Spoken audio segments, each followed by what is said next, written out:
Begin pretty soon in a few minutes, 2 minutes, let's say. I'm just waiting to see more folks in the room. And I also want to acknowledge the delegation present on the Zoom platform. I know it must be it's more difficult to be present all day on the Zoom platform. So thank you very, very much to be with us, and thank you for your patience also. On that, I'm going to wait 2 minutes. Alors, bon après-midi, nous allons Good afternoon. We're going to start up in 2 minutes, let's say. I'm just waiting on seeing more delegations and chiefs and proxies in the room so that we can start up our discussions for this afternoon. See you soon.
Bonjour, bonjour.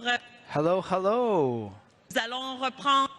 We're going to start the meeting again where we left off. And it is now 1:40 Atlantic time. And we will start up again this afternoon with the presentations of NIB. Yeah, we have the financial statement for the NIB Trust. And given that we've some adjustments that had to be made because of the air transportation of the group that is presenting for the NIB Trust, we're going to invite them to speak to you first. And then we'll have the presentation of the audited financial statements with the auditors. Without further ado, I'd like to invite to the room the representatives of the NIB Trust. to come and join me and us on the stage. NIB Fund representatives. So I will now particularly invite Naomi Rassett and, I'm sorry, just checking my notes.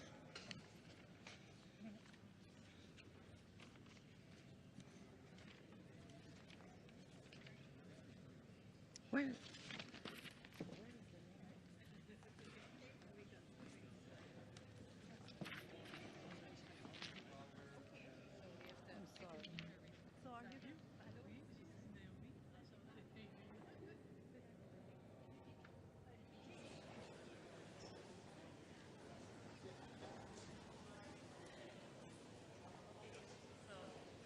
So I will now turn the floor over to Lily G. and Naomi Rassett from the NIB Fund. Thank you very much. I'm going to put my things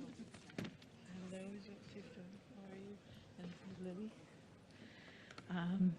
Hello. Hello, everybody. It's nice to see you today. I'd like to say good day to all the chiefs in Assembly, all the elders, the guests that are joining us today, the youth. I'm Naomi Rassett. I'm the Executive Director over at the NIB Trust Fund. I hail originally, I'm a Cree Métis from Saskatchewan from Treaty 4. Yay, Treaty 4. I want to thank all the Mi'kma'ki for your hospitality while we've been here. We've been conducting our meetings these past 2 days, and your welcoming has been fantastic. We have been given gifts of enjoying the territory a lot. So, welen, as you say in Mi'kma'ki. I'd really like to take just a small moment to honor, Elder Gugu that passed this year. I had the pleasure of meeting her, and she really gave me a really powerful story that touched my heart, that I keep in my heart when I work with the Trust Fund. I'd also like to really honor elders who continue to do the work around the unmarked graves and burials. It's really important, and we're trying really hard to listen to those voices to bring it forward. So today I will also be presenting with my colleague Lily G. She is our finance manager, and she will do the financial portion of the NIB Trust Fund. I'm generally not nervous, but I'm kind of nervous in front of you all up here. It's really strange. So excuse me if I get all tongue-tied. We have a presentation. Can I get it up? Oh, there it is. So there you go. You see my name. They've given me a clicker, so we'll try and follow. So just about, some of you will know who the NIB Trust Fund is, and some of you have received funding from us. Some of you will know a student that may have received funding to help with school. But for those that are new on the Assembly, I'll just give you a really high level. The NIB Trust is a really long-established First Nation charity, and that's important to note, is that we're a charity. In 2015, the courts approved a $219 million settlement on the Indian Residential School Settlement. We call it IRSA, to be transferred to the trust fund to be administered under a very strict terms and conditions and administration plan. So those guidelines that govern the work we do are outlined in the IRSA settlement.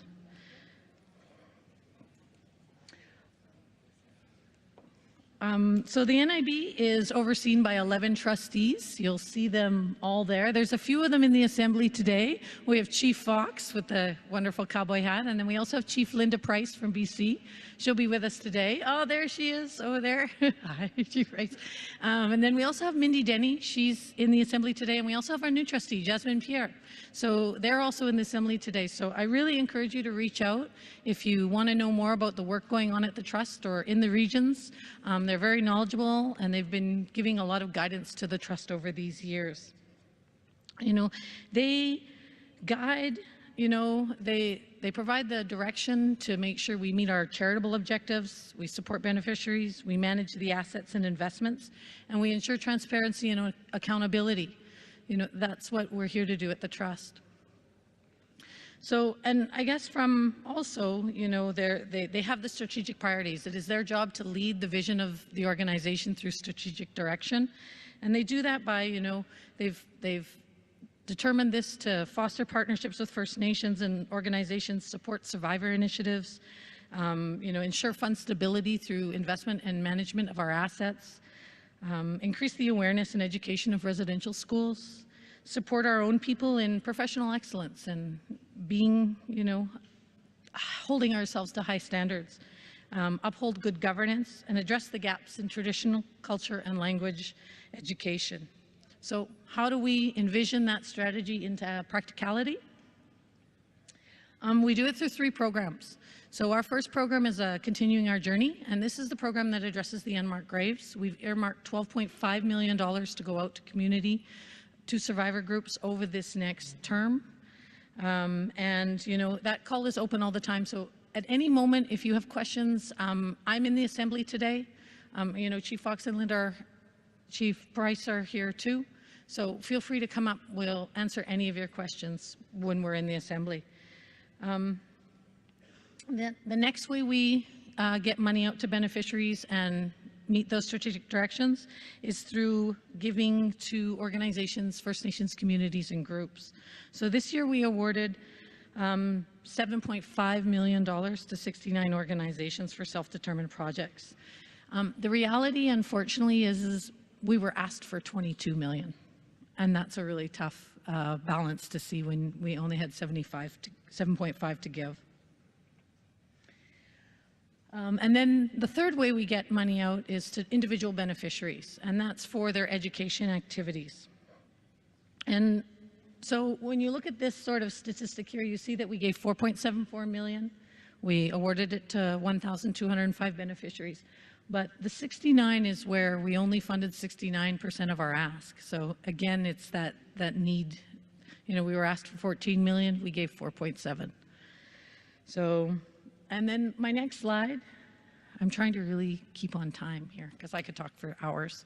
The next slide here is just the high level of what we're doing. So when you look at this, you see that sort of if you crunch the numbers, 63% of our funds in the individual category are going to that university post-secondary education.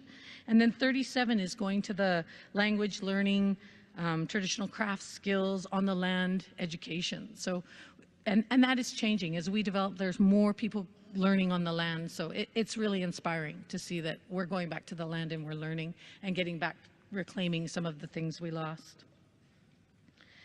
And then, I should wait, hold on. Oh, it works, the back. And then the other one is our groups and organizations. And in this one, you'll see that about, maybe I'd say, 33% went to culture and language, 42% went to healing, and then 15% went to education and employment. So it really shows that we are meeting those strategic direction to get things into the hands of our people to address those harms of residential school. And the final one is when I talk about the gaps, what are we doing about the gaps? Well, NIB is starting a campaign to raise $100 million, and I'm going to do it, I promise. I'm working my butt off to do it, and I'm going to do it. I want to give another $100 million to survivors and their descendants. So we're going to work really hard to do that, and I'm open to any questions. I guess my next bit I'll turn it over to my colleague Lily, and she'll talk about the financial audited statements at the NIB Trust Fund. So thank you all.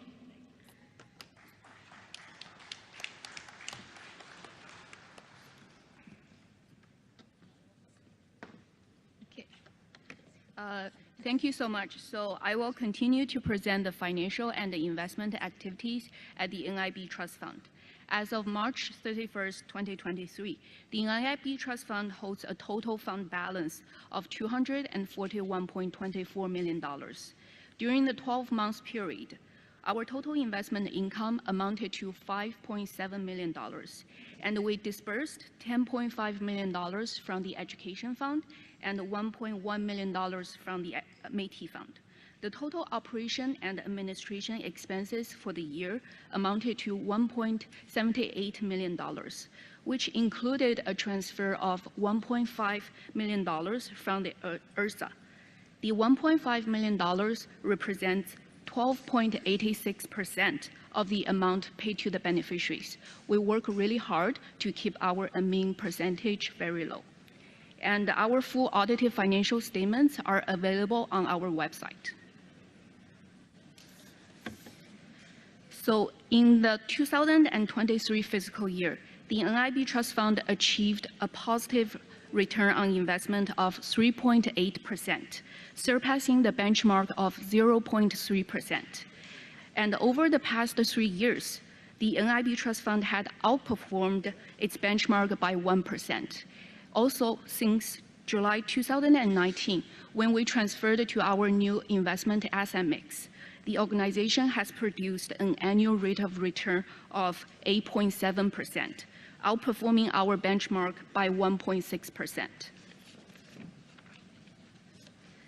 At the NIB Trust Fund, we ensure ongoing support through our investment and disbursement policies. We have implemented a spending policy to deplete the education fund by 2035, as required by Indian Residential School Settlement Agreement. And then we have the legacy fund, which will keep growing by reallocation of investment income and then provide future beneficiary disbursements beyond 2035. Lastly, the METI fund will be depleted by the end of 2026, fulfilling the obligations under the ERSA. So now we also have various resources on our website. For more information about the NIB Trust Fund, we encourage you to check our website, nibtrust.ca. And thank you for your attention. As Naomi mentioned, we will be around today if anybody has any questions regarding our presentation or the NIB Trust Fund.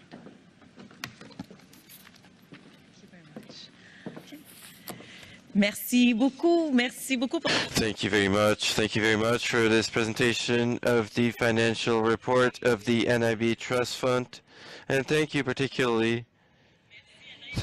in particular to Naomi Rasset, CEO of the NIB Trust Fund, and Lily Jo, Financial Director.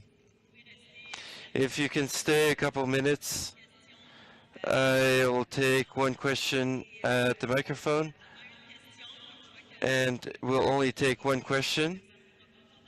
So Naomi and Lily J.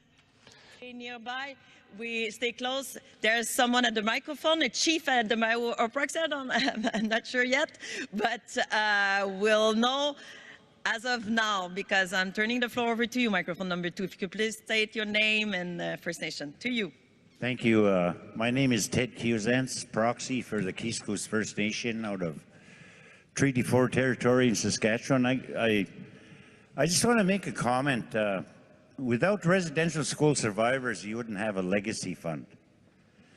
And you know, across this country, survivors, everybody says they're so important, but I want to share with you this legacy fund.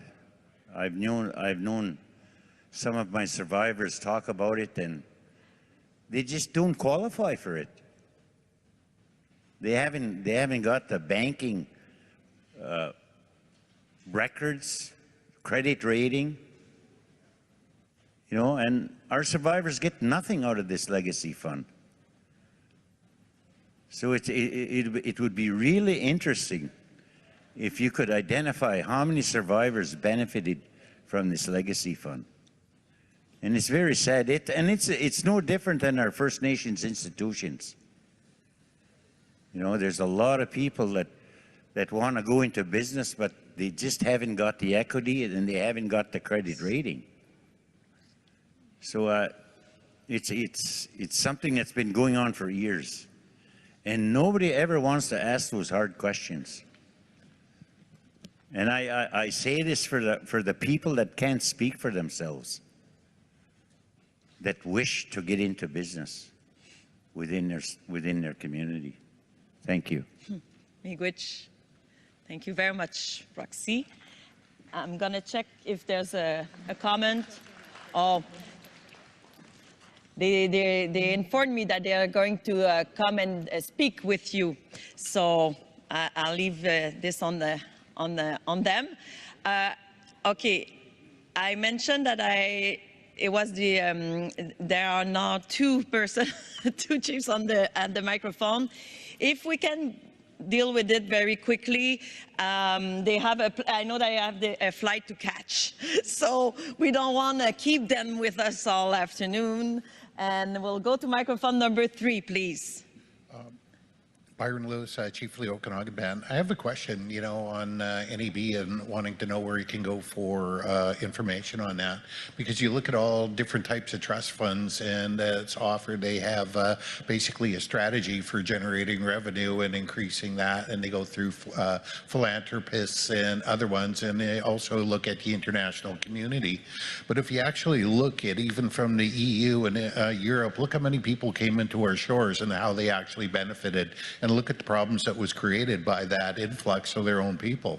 So, you know, at certain times we should be actually going into places like Europe and other ones or countries that immigrated to Canada and ask them for basically support for these are some of the things that we need to undo that was caused by the immigration to this country when we opened those doors, because that should be actually looked at for legacy funds, all these other ones that were created, and that was directly affected by colonialism and what all happened. But I think we should actually look at a larger strategy that's just not domestic, but also look at international to deal with the issues of colonialism and how they can actually support that undoing.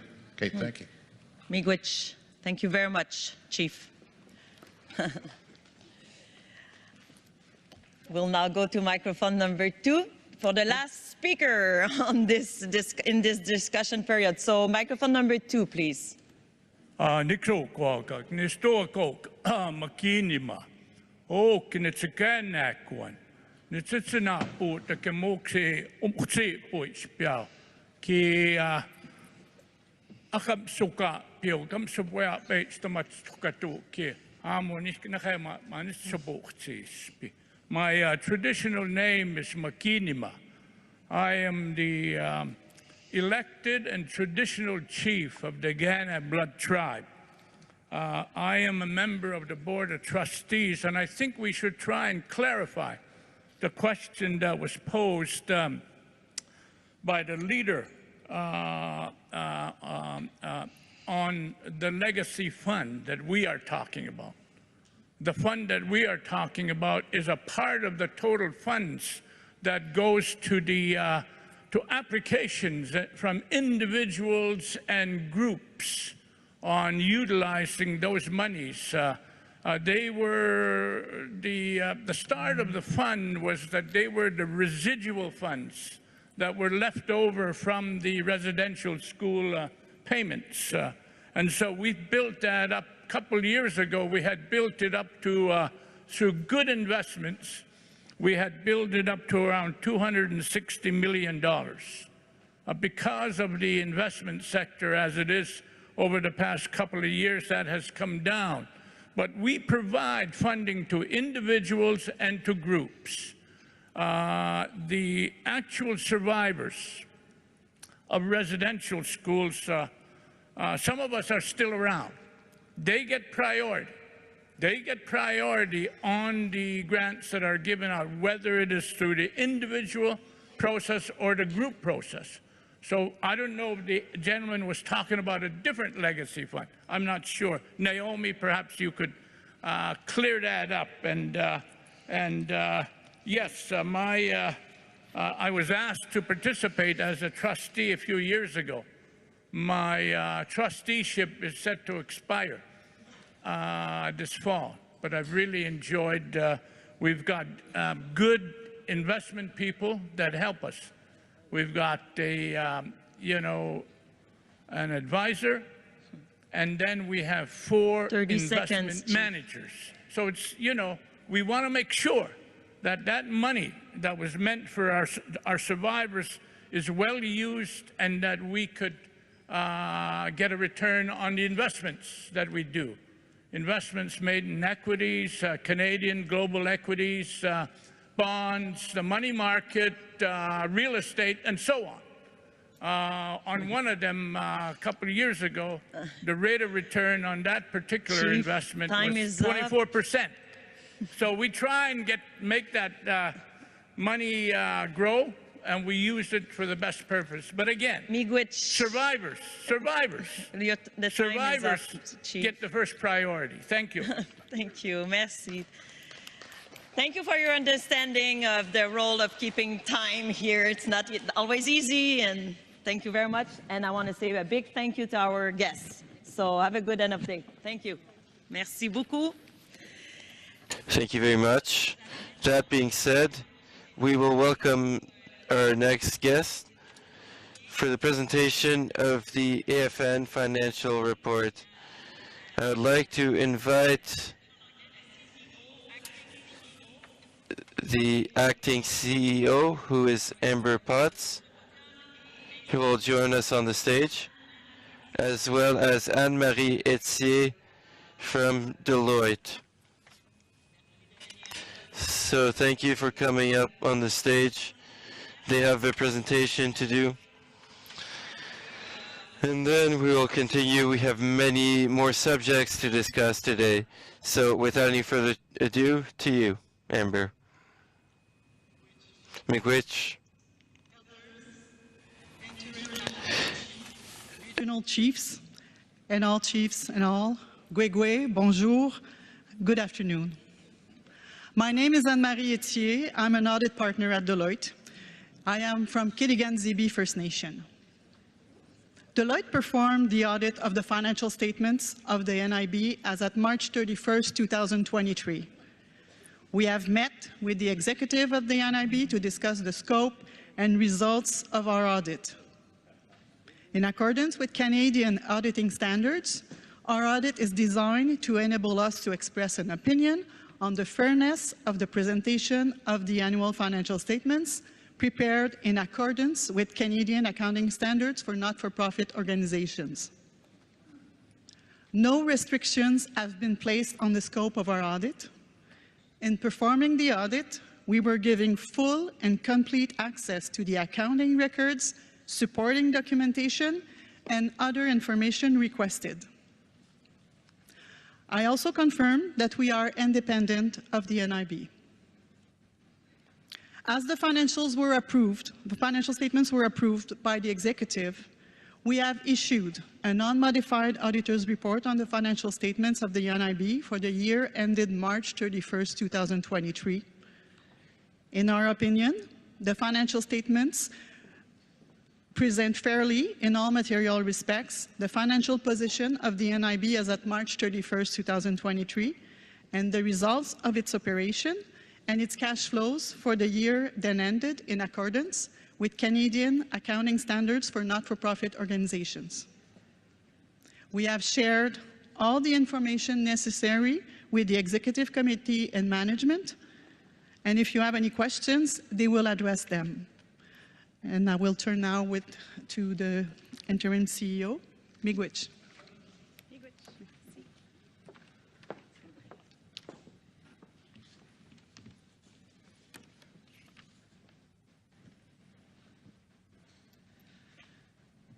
Good afternoon. Is this on? Yeah? Good afternoon. Uki Kwei. I'm Amber Potts, Acting CEO for the Assembly of First Nations. I grew up in my father's community, Piikani Nation, in Treaty 7 territory. Before I begin, I'd like to acknowledge the territory of the Mi'kmaq and the wonderful welcome we've received. I want to thank those who've offered prayers, those who held the pipe up, and for the drum. I want to thank the elders, knowledge keepers, veterans, chiefs, leaders, youth, 2S LGBTQ+ peoples, and all delegates. I'm here to provide an overview of our financial statements.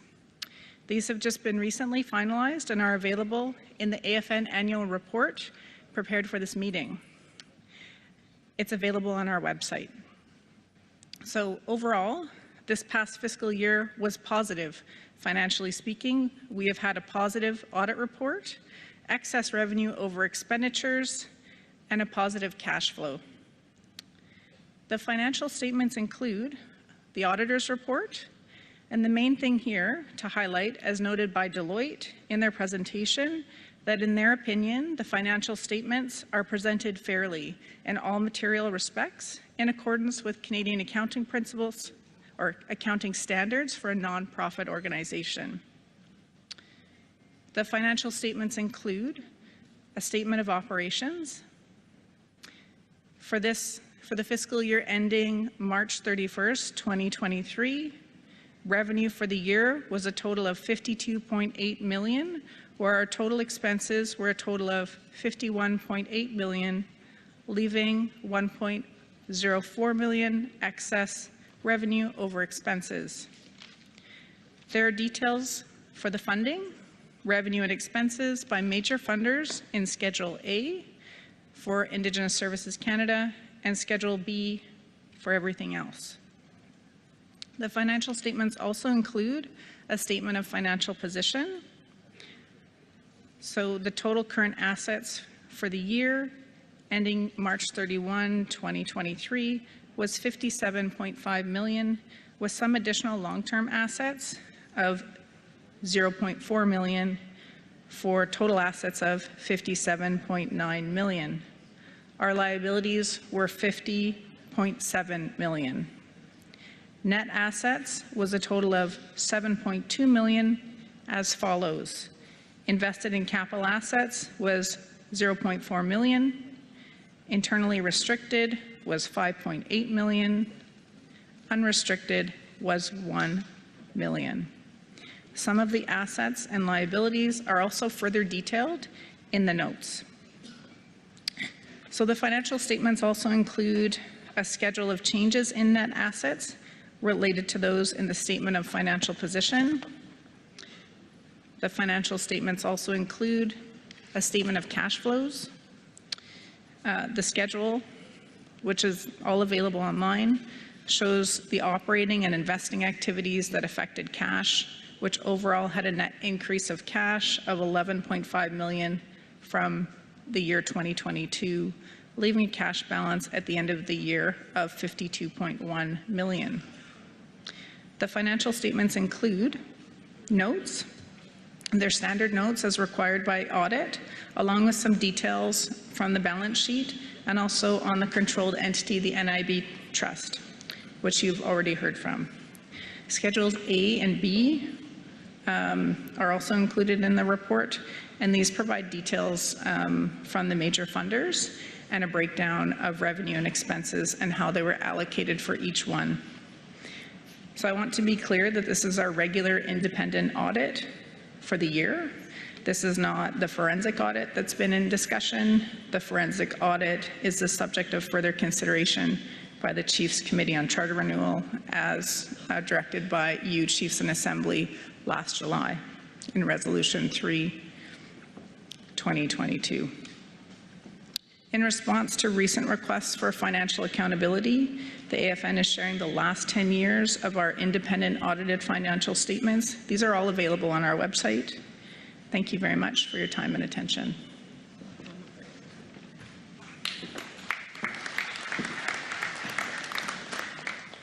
Miigwech, Amber Potts, the acting CEO, and Anne-Marie Etier from Deloitte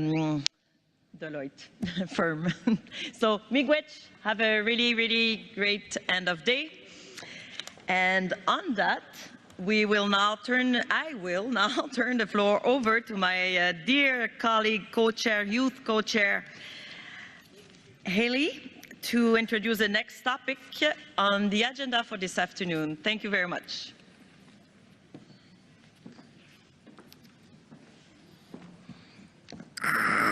Just kidding. That was a deadly sound effect. Now to switch over, I do want to introduce the portfolio holder of Indian Residential Institutions, Northwest Territories Regional Chief Gerald Antoine, to provide an update on a plenary of Indian Residential Institutions. So let's please welcome him to the stage.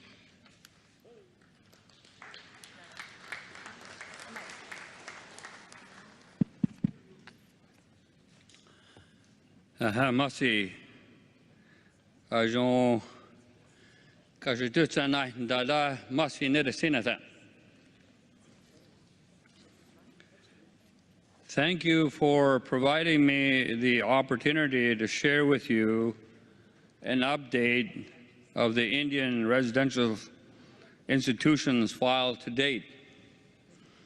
Our record is that this issue has always been the last item of the affairs of your business. And I'd like to thank my colleagues to agree with me to put this in front. The other thing is that this particular process has been a systematic effort to get rid of all of you, to kill all of you. And the word that is said and talked about internationally is about genocide.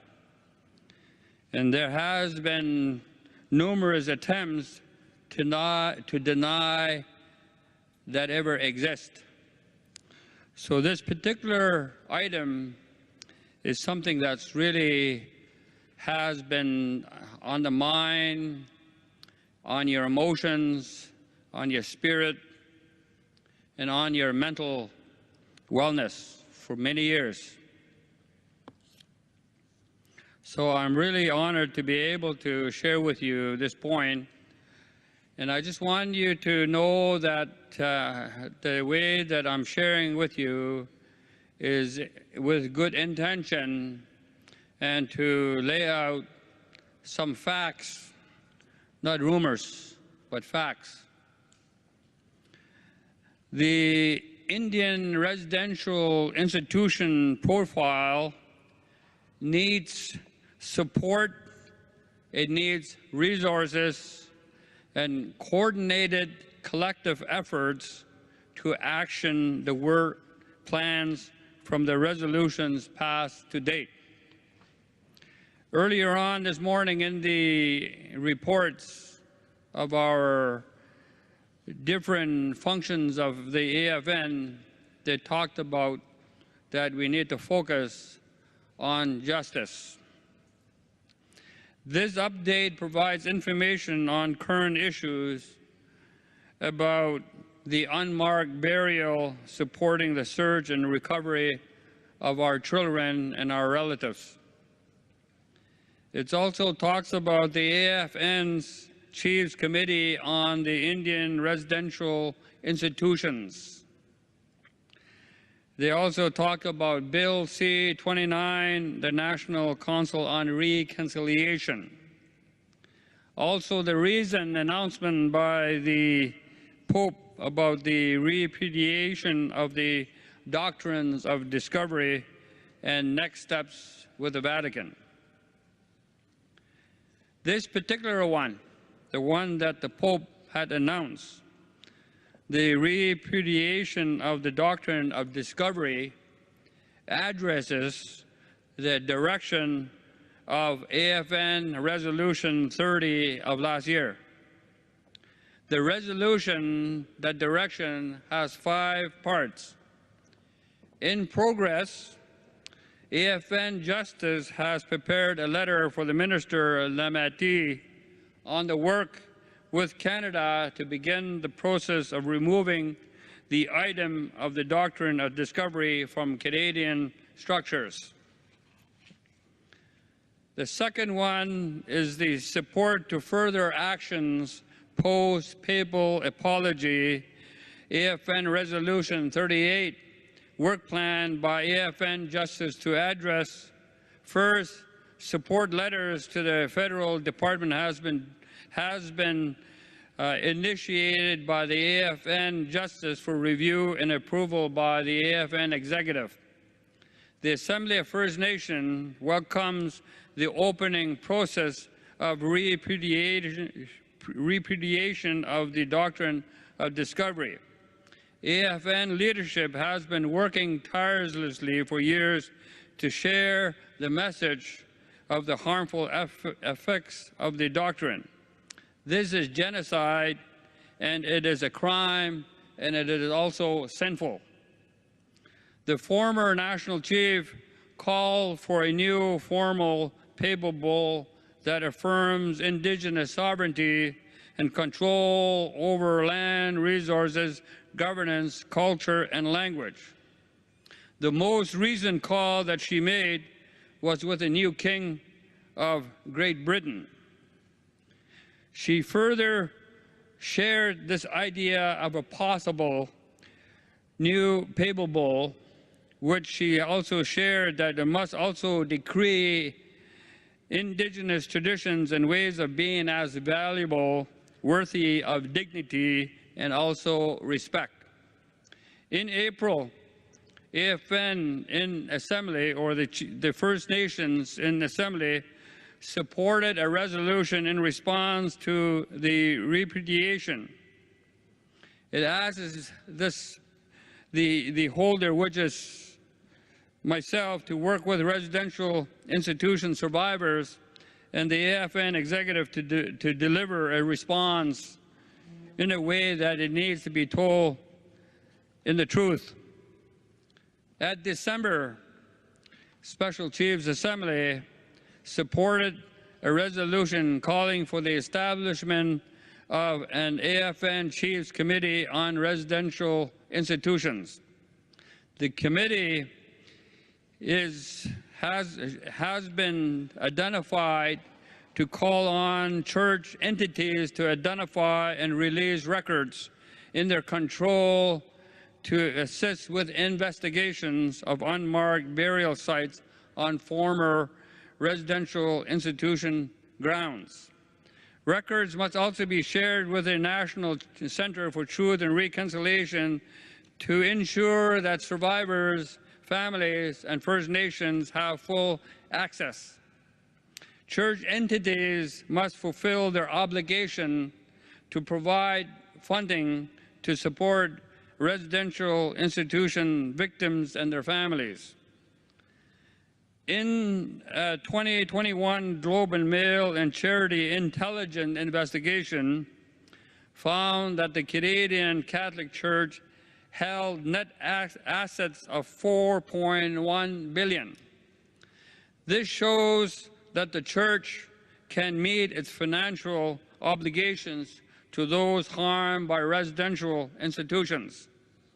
The Assembly of First Nations calls on the Catholic Church to review and to implement relevant calls of action from the TRC recommendations. Call to Action 59 calls on church parties to develop educational strategies to ensure congregations learn about the Church's role in colonization, the history of residential institutions, and why apologies to victims, their families, and communities are and were necessary. Call to Action 60 calls for leaders of all faiths to develop and teach curriculum for all student clergy on the need to respect Indigenous spirituality. Bill C-29, the National Council on Reconciliation, and I'm also almost finished here, so I'd like to thank you for your patience. And I'd like to thank the chair for giving me a little extra time here. Bill C-29 is the Government of Canada's effort to develop a National Council on Reconciliation. In the words of survivors, there will be no misunderstanding or misinterpretation by the Government of Canada and the Senate in their wording regarding the requirements of the Survivors Committee for Justice, Healing, and Reconciliation. The current status: Parliament has completed the third reading and the bill is now in Senate for review. So whoever is the new Senate, Rob, he needs to really listen carefully. A statement on behalf of First Nation was presented on May the 16th to the Senate. The Council does have members appointed by Minister Mark Miller. It is a position of AFN, Métis National Council, and the Inuit to have equal representation based on population and to be able to appoint their own council members. It is also the position of the AFN that the Government of Canada fund the Indian Residential Institutions Chiefs Committee to be able to provide a coordinated response to the work of the newly proposed Bill C-29. And there's just two more items that I want to touch on. The AFN Chiefs Committee on Indian Residential Institutions Unmarked Burials, Search and Recovery of Missing Children. The current status on the work of this initiative is that the AFN Justice Sector is reviewing proposals for this Indian Residential Institutions file funding under the TR calls of action. AFN Justice met June 14 with the senior Government of Canada officials regarding funding needs for the IRI Secretariat and Chiefs Committee. We're waiting on the discussion papers on the funding proposals and further development in the coming weeks. The IRI portfolio needs funding to action the work plans from the resolutions passed to date. On this minor point is that to date, the denomination is the one that's helping me with the work that's going on.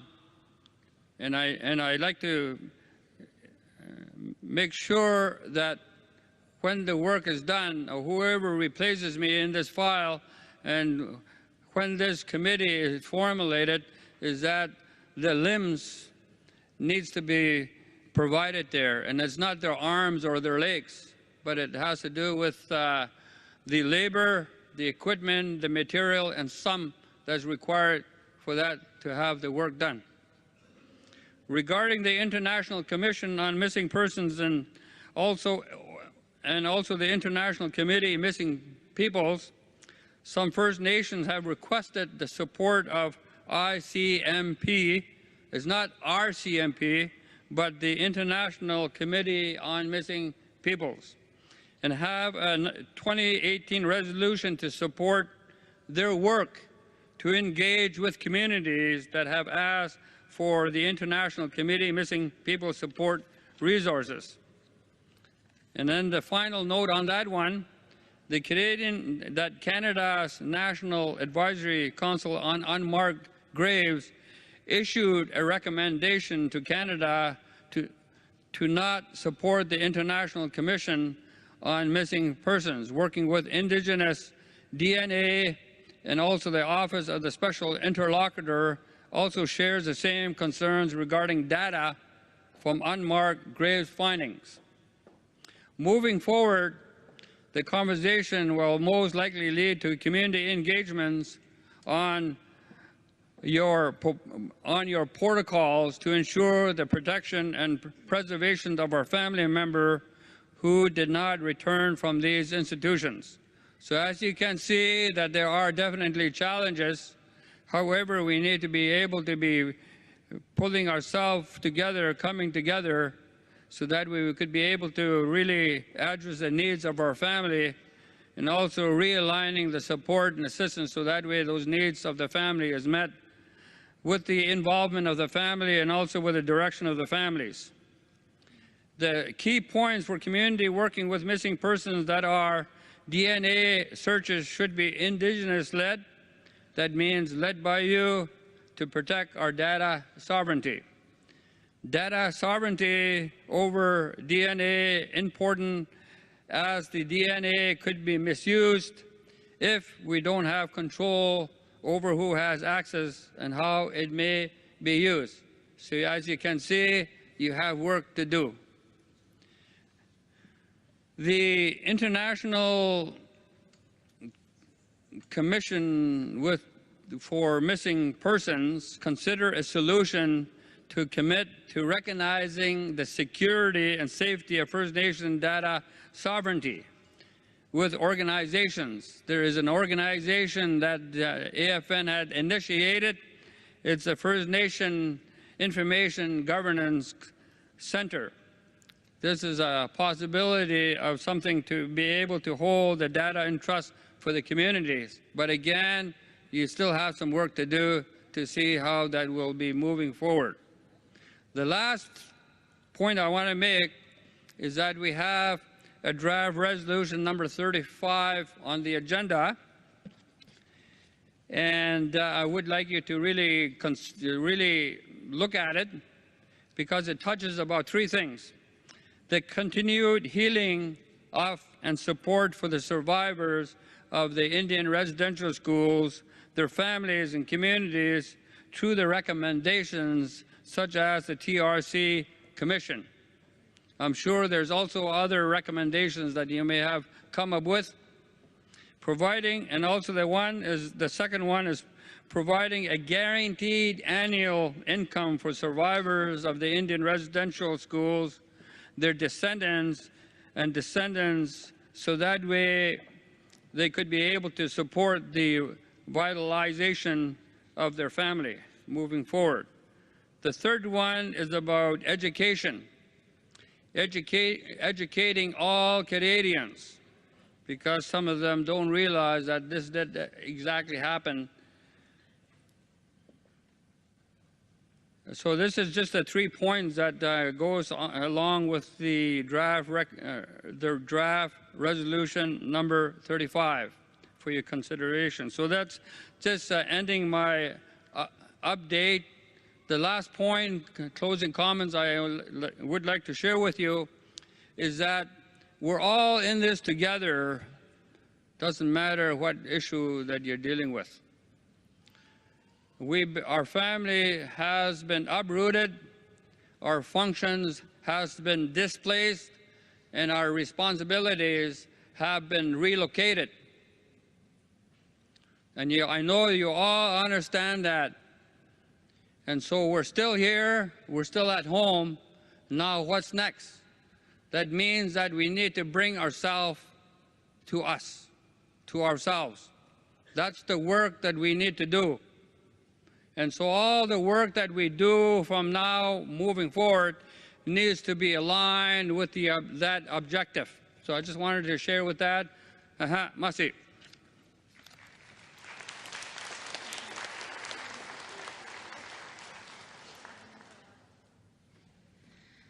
Well, it's always an honor to introduce our regional chiefs. I want to thank you for those words and providing an update on that on our Indian residential institutions.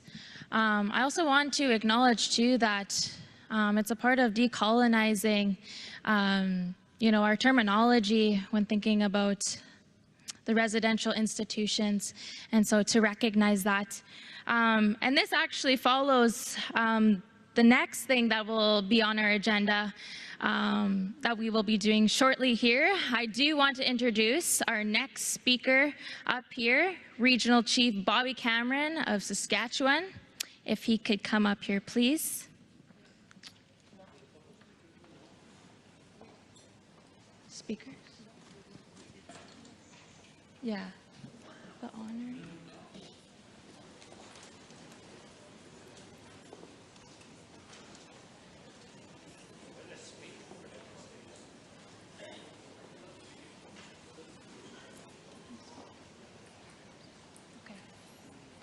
Technician, mic 2. Thank you. You guys got to let us speak. Everybody talks about survivors are so important. And it's sad. And you say all of us are in this together. We're the last ones to hear what's going on. I've been on his file for 30 years. Every assembly I speak about survivors. We've been lobbying to get a survivors group representation from every region. We got a resolution passed at the last assembly. Never heard a word since. All the work that you're doing and talking about, I don't know nothing about it, nor do our survivors on the ground. And that's very sad. We created a committee, a chiefs committee, which we recommended to you. But what have you done to the regional representations that were supposed to be selected? And we're here lobbying, we're going to be lobbying with the government for money to run that survivors group across this country, representing survivors on the ground. And what is this institution, residential school institutions? What is it? You know, the Pope, they use the whole works of us here. Government used us. Our bishops used us. Our archdiocese used us. We get nothing. I'm very frustrated and angry. And our survivors are just dying off, nobody cares. Like my friend here, he explained what the Legacy Fund does. And we couldn't even get an opportunity for those women to respond and answer my question. And that's the control that's happening here. And you can't let that happen. You got to let our chiefs speak and share their frustrations in their community. And us going home with no message that we achieved something here is not right. You know, we got rules and procedures. And the chairs tell us, it's up to you. You do this, you do that. I'm holding a conference in September, a truth-telling conference in Regina. And I'm inviting people out. And I'll show you how to let survivors speak their mind for 3 days. 20 seconds. To share instead of giving 2 minutes. And I'd like to ask the chairs right now if I could get my friend Ken Young to speak in regards to steps in moving forward with the survivors group that the chiefs here passed at the last assembly, and there hasn't been any movement at all from the AFN. Thank you.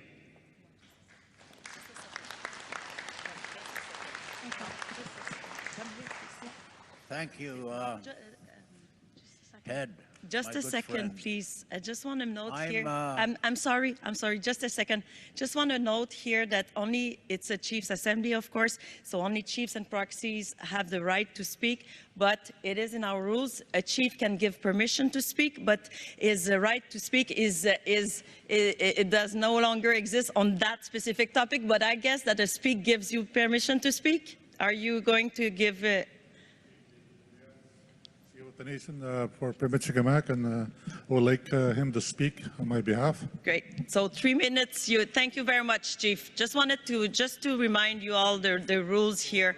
So over to you. So, Technician, mic 2. Chief Michelle Glasgow, Sabaganaga First Nation, and if he goes over, he can have my time too. I'm baffled by your rules. In any event, Ken Young, the Pasqua Cree Nation, Treaty 5. I'm a survivor of 10 years of Indian residential school life. Indian residential school, not residential school. We've got to get the semantics right. And I don't know where residential institutions came from, but it's inappropriate and wrong and disrespectful of me and all the other survivors of Indian residential schools. Absolutely. Like Ted, I've been on this file since my good friend Phil Fontaine announced what happened to him at his Indian residential school. That was in 1991. We finally got a settlement in 2006. Not everybody agreed with it. It was a compromise. But people were entitled to go to court, and we would support them, we said. And I don't know how many did. But many took advantage of the IAP process to get their claims resolved as best as they could, including me. I'm baffled that the regional chief responsible for this file did not talk about the approval of a committee to be created, headed by survivors, to provide advice to what it is that he's doing and what it is that everyone else is doing about this file, including Canada, including any other entities that Canada has created on this file. Survivors have been left out. Unlike Ted, I'm angry. 20 seconds. I'm angry like I was when I was going through the process of trying to figure out what the school did to me. I'm being re-victimized. That's how I feel. So, here's what we do. I suggest that the regional chief responsible for the Can you start a timer for another 3 minutes? Meet with survivors to figure out the next steps. Those are my comments. Thank you.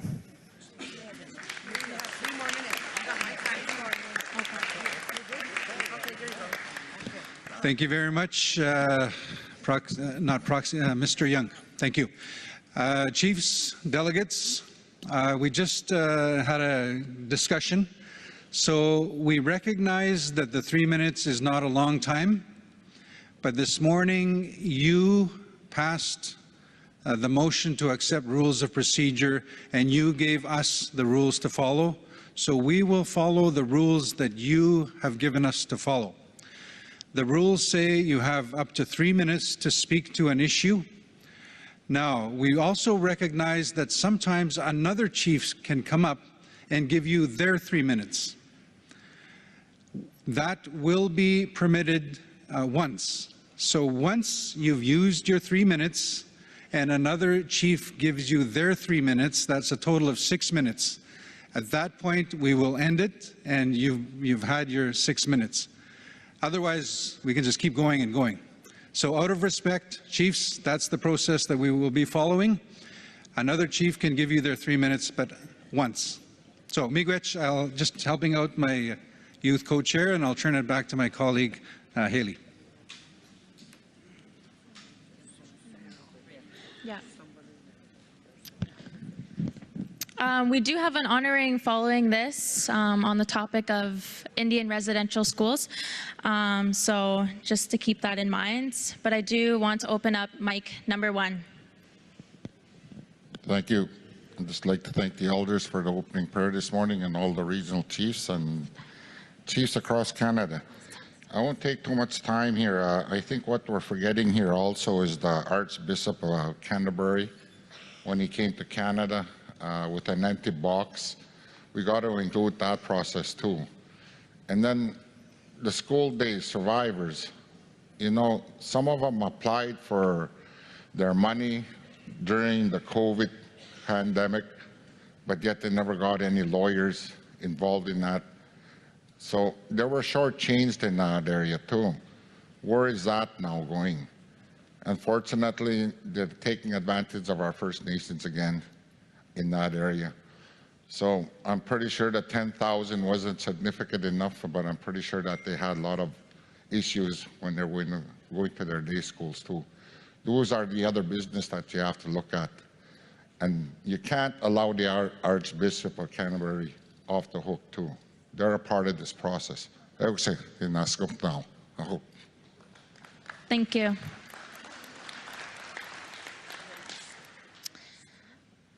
The last 2 speakers, you have 3 minutes. My name is Chief Annie Bernard Daisley. I'm giving my 3 minutes or 2 minutes and 40 seconds to Regina Crowchild. And all I want to say is this is how very important that we listen to our elders and how we grew up with custom and traditions on not cutting our elders off when they speak, and we should carry that forward as well. Thank you. Very done. Good afternoon. Good afternoon. My name is Regina Crowchild. I'm proxy for Chief Whitney from Sutina. I am a residential school survivor. I'm a mother, a grandmother, and a great-grandmother. And I know what the residential schools are all about. You know, Canada hired those institutions to set up residential school for us, to get rid of the Indian in us, to not know who we are and what our history is, what our language is, what our ceremony is, what our governance structures are. All because they assume title to our territory. Then they give us a few dollars to shut us up. And now they want reconciliation. Well, yes, there's a lot of good things on those reconciliation. However, they also include delegated authority by allowing Canada to legislate over us on health, on education, on our language even. When you give Canada that right to legislate over you're saying they're supreme to you, and that's bullshit.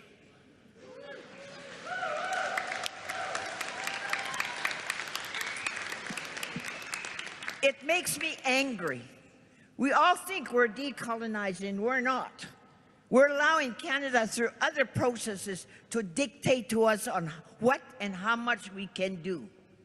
We got to wake up here. We are the First Nations here. We are sovereign, and our treaties trump Canadian law.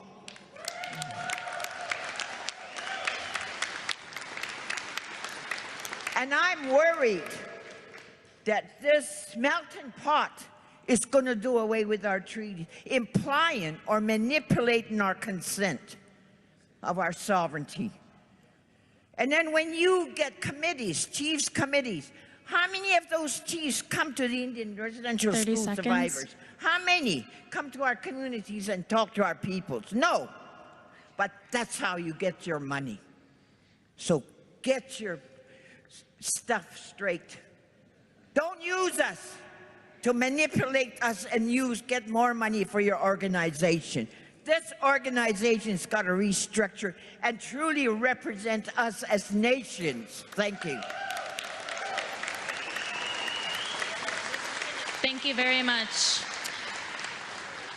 Next, I want to invite Regional Chief Bobby Cameron to do the honoring and introduce our honoree. Vice Chief Lara, Beitufte.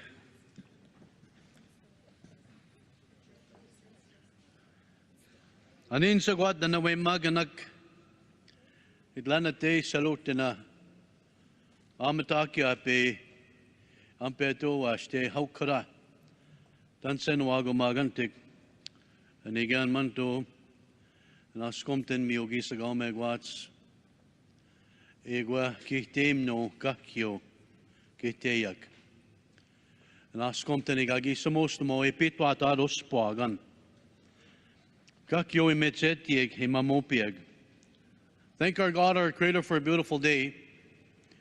To our knowledge keepers, our old people, for praying for us every day, for lifting the pipes this morning, and to everyone that's here today in Halifax and those online, chiefs, proxies, counselors, tribal reps, our Knowledge Keepers Council, our veterans, our Women's Council, our Two-Spirit LGBTQ, each and every one of you for joining, because we're driving forward in one fluid motion, moving forward in unity.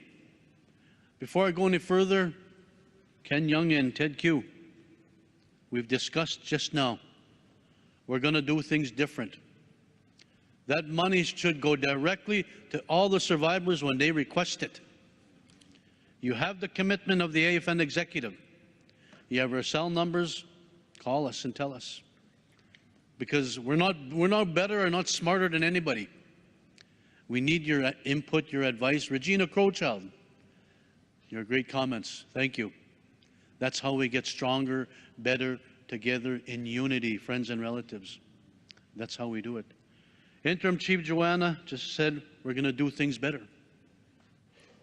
We're going to make it right for the survivors. Behind me is a young lady named Connie Walker. Let's give her a round of applause.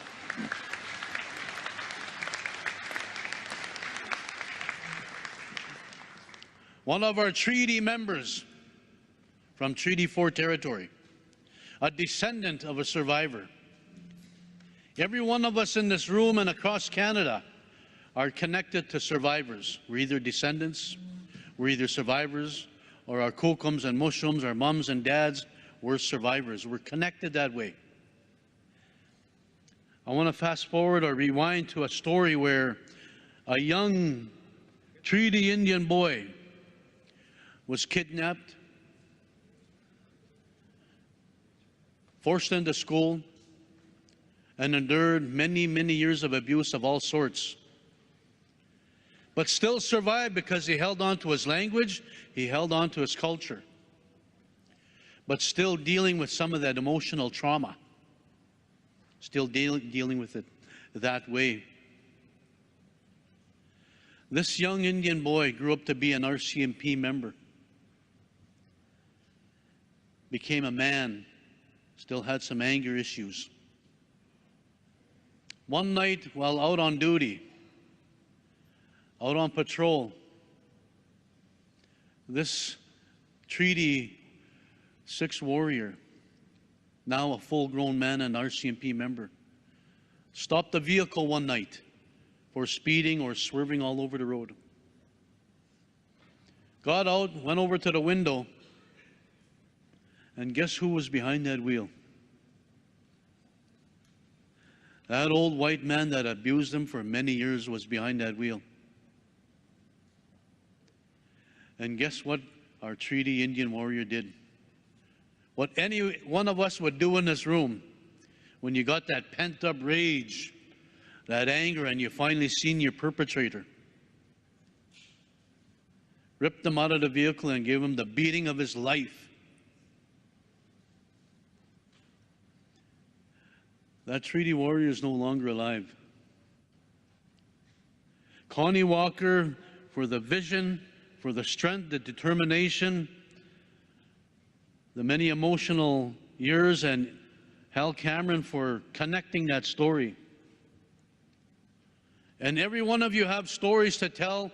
We all have journeys to tell of challenges, of where we come to be now here in 2023. Many of us are still healing. Many of us still yet to find that healing journey. This is Connie's legacy, her journey, and her family's journey. That our children will live a better life than we had. That they'll have better opportunities than we had. That they won't endure the abuse that we did growing up. That the wisdom of the words of Ted Curzance and Ken Young and many other teachers and advisors and survivors, that their story will never be forgotten. In our journey the last couple of years since the bodies have been found, the pressure to put the federal government to make them understand, to invest where they invested in residential schools, they can turn around and easily invest in healing and wellness centers at those exact sites. That's what we're calling for.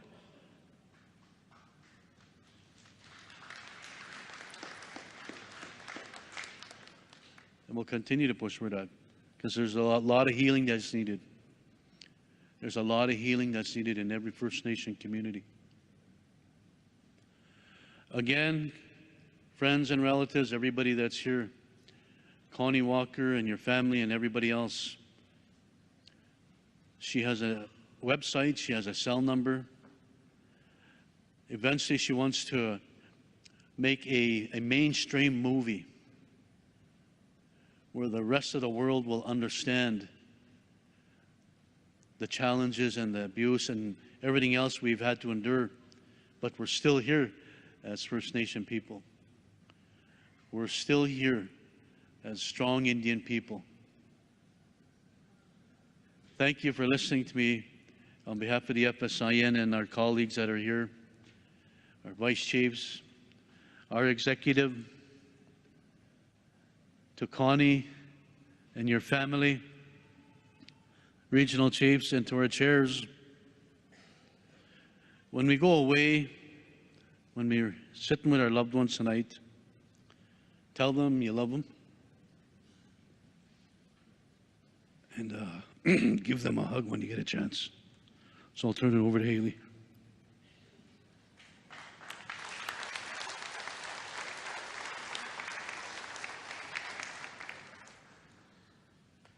Thank you, Regional Chief.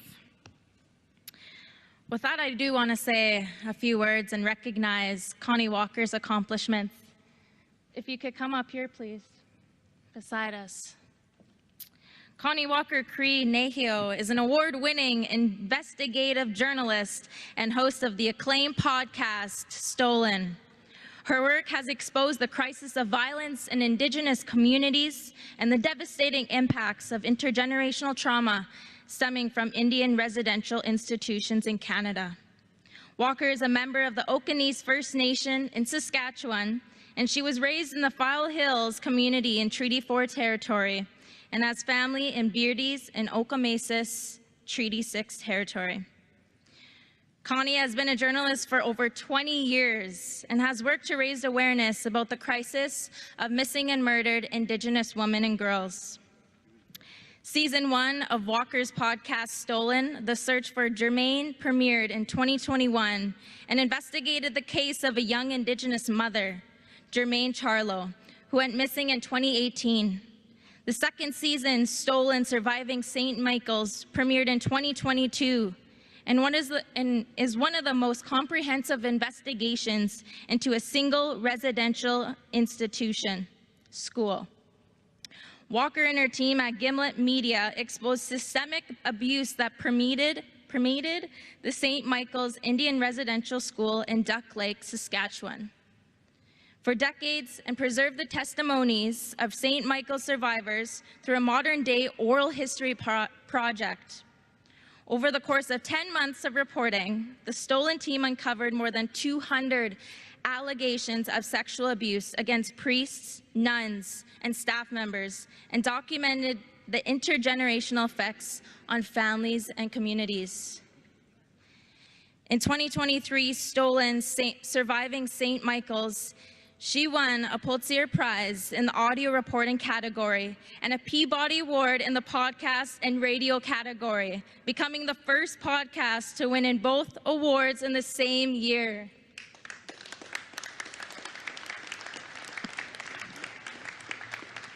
Also in 2023, the podcast won an Alfred I. DuPont Columbia Award, a National Magazine Award, Ellie, in podcasting from the American Society of Magazine Editors, and an honorable mention from the DART Awards for excellence in coverage of trauma. Surviving St. Michael's was a personal story for Connie, focused on her father, a respected elder, Howard Cameron, and on the Cameron family from the Beardies and Okamesis First Nation in Treaty 6 territory.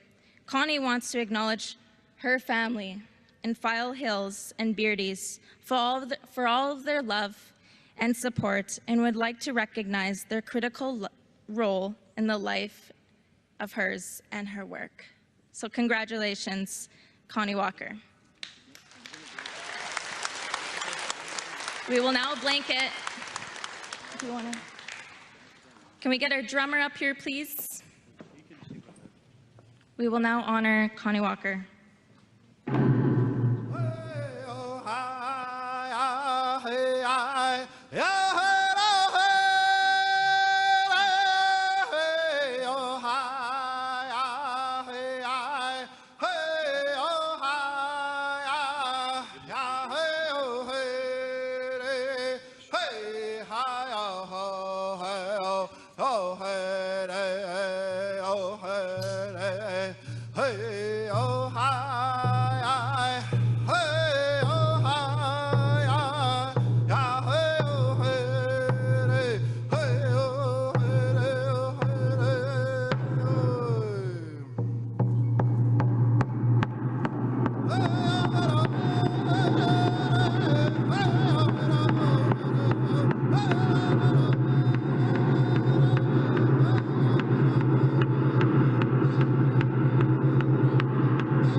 Thank you to our drummer for that beautiful honor song. With that, I want to welcome Connie to say a few words on her behalf.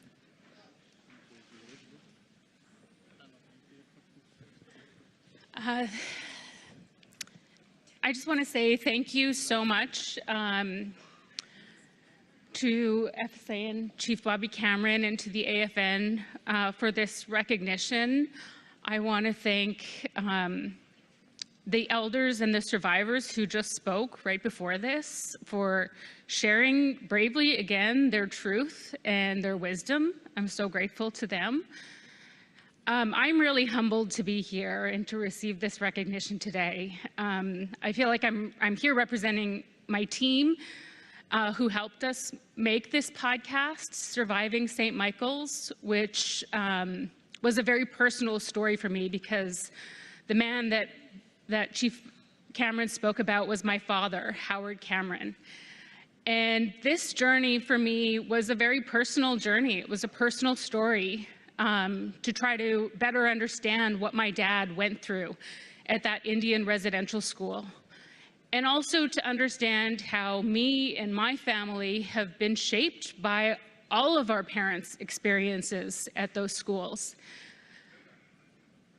I'm thinking of the survivors of St. Michael's who bravely shared their truth, their stories so powerfully with us, because without them, this was not possible. You know, I'm just eternally grateful for the trust that they put in us to help share their stories. I'm also thinking of the survivors in my family. 4 generations of my family went to St. Michael's residential school. I'm thinking of the survivors who helped raise me, my grandfather, Harry Bellegarde, my grandmother, Margaret Walker, who showed me about love and beauty and strength in spite of those experiences. And I'm so grateful to my Cameron family from Beardy's and Okamasis, who shared with me about their experiences at St. Michael's, the residential school they all attended, but who also shared with me so much more than that, who were so generous with not only the truth about their experiences, but about their memories of my late father, Howard Cameron. And in those conversations, even though they were sometimes difficult, I felt like they gave me such a gift to know my father and to understand him. And I'm so grateful to them for their love and support. And I'm so grateful to my family who's here with me today, supporting me, and to all of my family back home on Okanese and File Hills and Beardy's, because I feel like this is for all of us. This recognition is for all of the survivors and intergenerational survivors, and I feel so incredibly grateful and honored to do this work, to help bring our stories forward in a good way and to help tell our truths, because our voices matter. Survivors' voices are so important and critical, and I'm so grateful that I get to be a small part in helping to bring them forward. So thank you very much.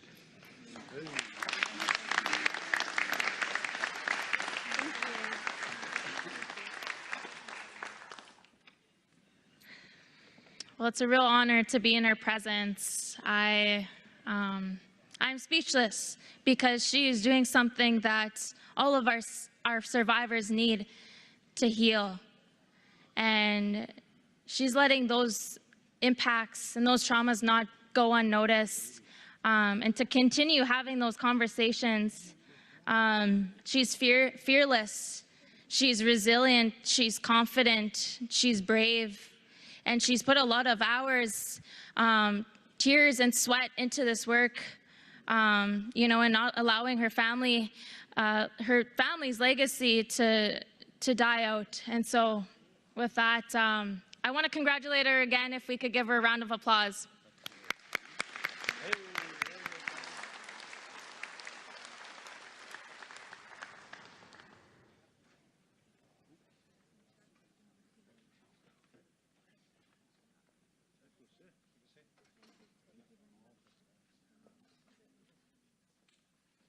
With that, I would like to welcome up Co-Chair Adam to move on to the next thing in our agenda. Whew.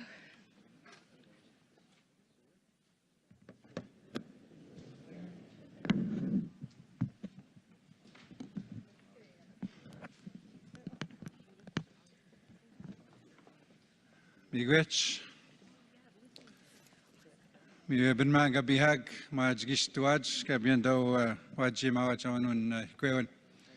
Miigwech gidan nawa ginawa ugumag magayaik guminagak kana magagi pazguik. Ka wijga ba ito kawai ka kanawa change wenongum ka gijgak. Miigwech gidan nawa kanaskum nawa. So again, thank you for all of you for standing in honor of the special presentation for Connie Walker. Miigwech. So at this point on the agenda, chiefs, delegates, next on the agenda, if you look at the agenda that was passed this morning, we do have an update on resolution number 13, 2020. And that resolution is titled, Becoming a Role Model in Ending Sexual Orientation and Gender-Based Discrimination Within the Assembly of First Nations. The co-chairs have been advised that this is a very sensitive topic, a very sensitive issue. And there has been a request made that we move this agenda item to tomorrow afternoon in order that proper preparations be made to be able to deal with such a heavy topic and such a heavy issue. So that agenda item will be brought forward tomorrow afternoon in order to do it right, in order to do it correctly, and that all those preparations can be made. So with that, we thank you for understanding, and we will come back to that agenda item and that issue tomorrow afternoon. Next, we will then be moving to resolutions, and we will go to the first resolution, which is an emergency resolution. I just would like to remind you, chiefs and delegates, in terms of the number required for quorum, and there was a request again to get confirmation of the numbers required and the numbers that we have here registered as of this morning. So as of 10:20 a.m. this morning, that was 1 hour after the call to order, the number of registered delegates in the Assembly, registered, that means they've signed up in the hall, picked up their lanyard, but also registered online on Zoom, we had 186 delegates at 10 a.m. this morning. Included in that is 12 delegates that were online. Again, that is the number that we will use, 186. In order to maintain quorum, in order to make decisions in the Assembly, we require 51% of that number to be in the room in order to make decisions. That includes online. So the number for quorum is 95. So we do require 95 registered delegates in the room here and on Zoom in order to continue making decisions.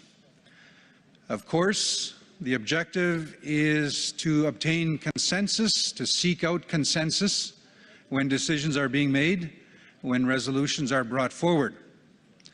However, if there is not consensus, the requirement for a resolution to be carried is a 60% positive vote. So 60% of those that vote on the resolution, that vote in favor and against. Any abstentions are not calculated as part of that calculation. So it is the total of those in favor and against. We do require 60% in order for a resolution or a motion to carry. I just want to be clear. So there is a difference on the quorum number, which again is 95, but once a vote is called, we do require 60%. So I just want to clarify that as we move forward with resolutions. As well, there was some questions online. I know when you are joining online, you cannot see the room. You cannot see when the voting takes place. So this morning, during the discussion and the motion to adopt the agenda as amended and not including extra requests, this morning in the room, there were no objections to the motion. There were 10 abstentions. Everyone else raised their hands and there was overwhelming support. Online, there were 23 in the room at the time the motion was entertained. 10 voted to adopt the agenda. 9 voted against adopting the agenda. So in total, again, there were 10 abstentions, but that does not count. There were 10 against the motion, and overall there was overwhelming support, an overwhelming majority, which was visible in the room, in favor of the motion. So the motion carried. We just want to clarify that. There was a question on what the numbers were.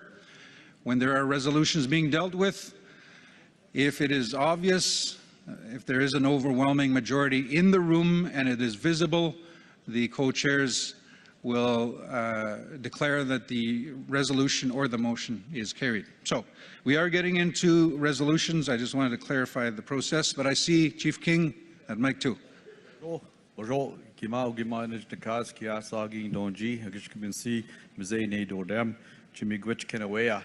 I'd just like to, I'm glad you read those numbers this morning, Mr. Chair, because you said we have 186 delegates here today at the AGM.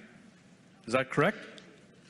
Okay. I just to respond. So at 10 a.m. 10 That's the a.m. number. 10 a.m. Okay. What we have now, I don't have that. So just for the record and for the media that's listening, for the academics, the Indigenous academics that were criticizing the June 28 meeting, and also some of the chiefs and proxies that were criticizing the June 28 meeting, we had more people, chiefs and proxies at the June 28 meeting than we have here today. So I hope that really puts that issue to rest, that, you know, that people were not informed. They had an opportunity to go to the June 28 meeting. So for the record, so all the media, the Indigenous academics who were criticizing the June 28 meeting, we had more chiefs and proxies at that meeting than we have here today. So I'd like to put that issue to rest. Miigwech. Miigwech, Shugama. Again, miigwech, Huguma, for that, those comments. I don't see anybody else at the microphone, so I would like to get to our first resolution. Proxy at microphone number 2. Again, Proxy Cuisance, if you can introduce yourself. Ted Cuisance, Keyscoos First Nation proxy. Just on a point of order, you made a comment earlier in regards to a proxy. You can't, like myself, I wanted Ken to speak, to share my time. And then you said it has to be a chief. And what you're saying is you're not respecting the delegated authority of our chief to us. And that's a comment that is made by the chairs. That's just a point of order I wanted to put on the floor. Thank you. Thank you. Point of order has been raised. I'm going to have a quick discussion with my colleagues and get right back to you.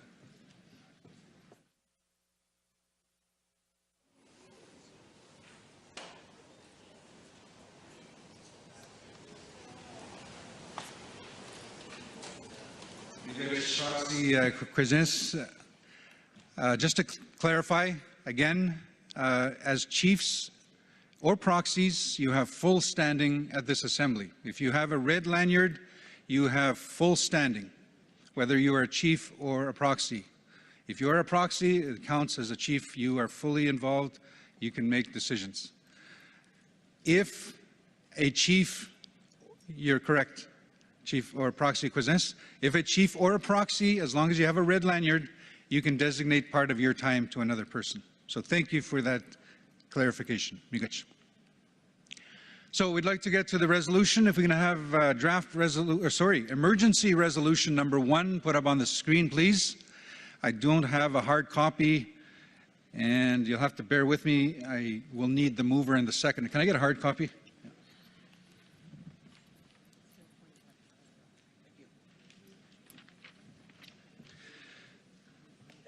So we have the resolution before you, and the resolution.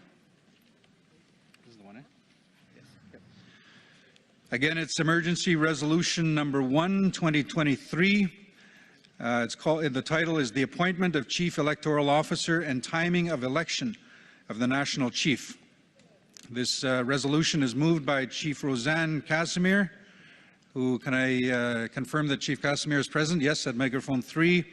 Seconded by Chief Junior Gould, who I know is present at microphone number 1. Thank you very much. I will not read the entire resolution. I'll go to the operative clause. It reads, therefore be it resolved that the chiefs in assembly 1. Delegate its authority to the Assembly of First Nations AFN Executive Committee to appoint the Chief Electoral Officer from the list of proponents who respond to the request for proposal no later than October 10, 2023.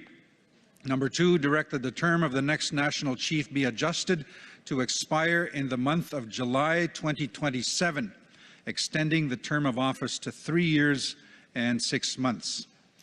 You have the resolution before you. I will turn to the mover and seconder if they wish to speak to the resolution. Mover at microphone 3, you have up to 5 minutes. All right, so Waikwapai Tiptukvi Roseanne Casimir to Mr. Schwetmek. Very honored to be here and honoring the lands that we're on with Mi'kmaq, and also acknowledging the Executive Council, appointing an interim National Chief.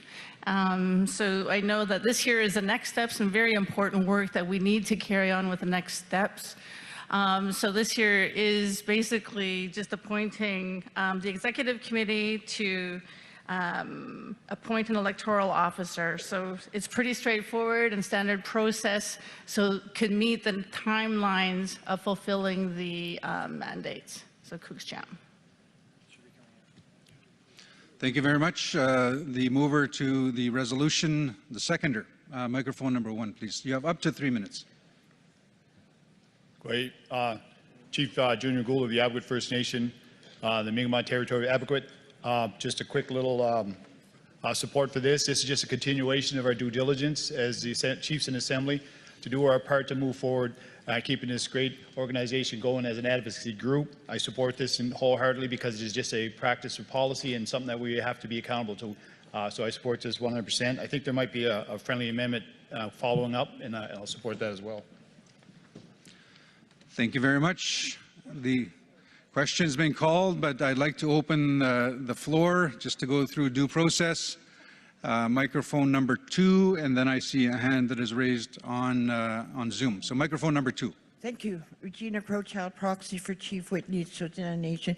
I just want some clarification.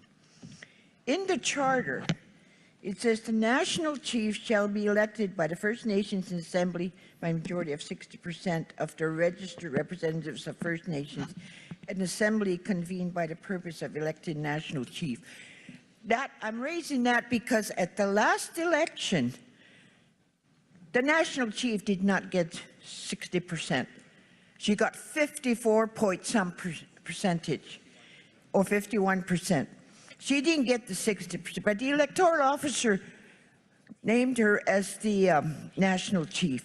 Then it also says, the National Chief shall be elected for a 3-year term and be eligible for re-election, but may be removed by a majority of 60% of the registered representatives of First Nations at a special assembly convened by the Confederacy of Nations for that purpose. When was this Confederacy of Nations called? And were there 60%? That June 28th, was that Confederacy of Nations? There was a special assembly of the General Assembly.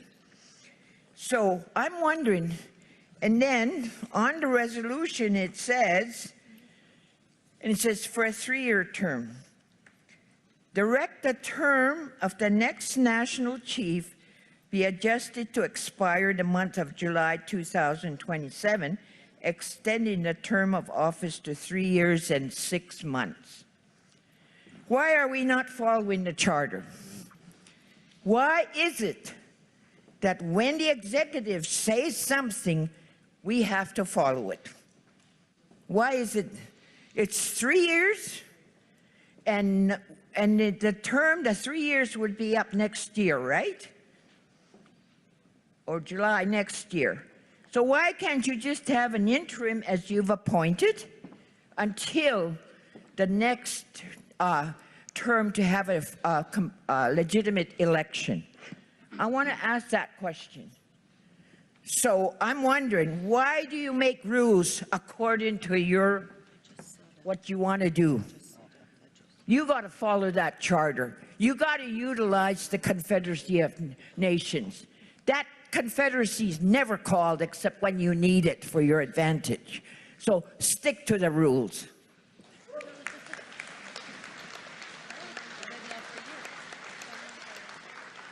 Miigwech, thank you very much. Proxy Crowchild. So within that, there is a very strong statement, strong recommendations, but there is a question.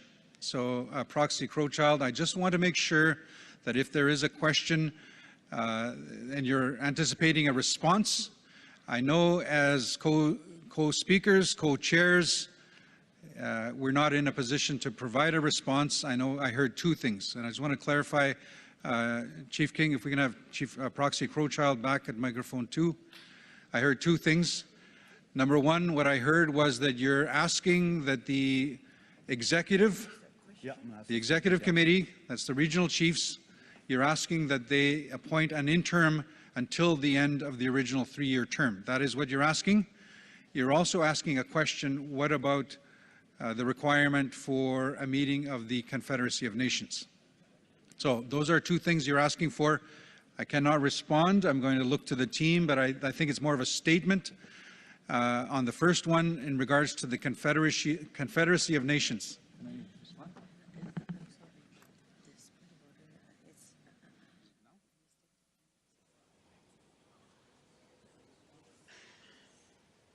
So, in regards to the Confederacy of Nations, the information that we have is that an assembly of the First Nations, a full assembly of the First Nations supersedes the Confederacy of Nations. That is the information we're receiving. If we need clarification on that, Proxy Crowchild, I can seek out AFN Legal. But the information that we are receiving is that an assembly of First Nations does supersede the Confederacy of Nations. So a decision made at the assembly in a forum such as this does supersede, again, Confederacy of Nations. Before we go to microphone 2 again, I'm going to finish this, but we do have a point of order online. So Proxy Crowchild, microphone 2. He's going to ask the same question. So I'm okay. Where are you? Right here, Regina. He's going to ask the same question. Similar question. Similar. Thank you very much, Proxy Crowchild. So we'll come back to you, microphone 2, but we are following the order. But I also note that I've been told there is a point of order that has been raised online, and I'm not sure exactly who online is raising the point of order. I only see one. Okay, so it's Proxy Roseanne Archibald that is raising the point of order. So if I can have Proxy Archibald unmuted, please, on Zoom. Go ahead, you have up to 3 minutes. Yeah, I have a couple of point of orders. The first one is that I believe that a count must happen on every vote because it matters if 60% is reached in that vote. So if there are abstentions and people against, we need to know how many people raised their hands on the agenda and was it really 60%? So that's my first point of order. My second point of order is exactly what Regina just said. The meeting that was called to the political coup meeting on June 28th that was called without the Confederacy. The actual charter was not followed in that case, and the chiefs have every right to question that decision and bring forward the other resolution that was brought forward there, which was to endorse my leadership. So, you know, Chiefs, wake up. I know you're in the room there, and I need you to wake up and see what's happening to you, that you are being overrun by an agenda that isn't yours. And I want everyone to touch their heart right now. And if you don't want to touch your heart, I just want you to think about touching that heart in your mind. And I want you to ask yourself, what am I feeling in my heart? And if you are feeling hatred, resentment, anger, and the myriad of negative feelings around this issue, it's because it's been placed there. It's been placed there, it's been manipulated by the regional chiefs to create a hatred in this room, to create lies and gossip and innuendo. And Chiefs, I need you to touch into your heart. I need you to hold on to that space of love, because this is not what you do from a place of love. What has happened to me is not what you do from a place of love. What has happened to me has come from hatred. And the next person in line that's going to speak, Chief Wilford King, he's in a conflict of interest. He has been all along. He's been suing me, you know, for the last year on this whole issue. Why is he even standing at the mic? Why is nobody saying to Wilford King, hey, you are in a conflict of interest. How dare you attack the national chief when you are actually suing her in court? You know, and people that are speaking for this process, I need you to look at the contract list. The contract list has the names of people who are speaking in favor of this. Chiefs, wake up, take back your authority. What is happening in this moment is absolutely wrong. Everybody sees it. Everybody sees it except for you. Wake up, stand up, and vote against the garbage that's happening at AFS. Thank you very much. Time is up. If you can close, please. Miigwech. Thank you, Proxy Archibald. So there has been a point of order raised on two matters, and we will get back to you. We'll take a very quick pause.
Miigwech, thank you very much.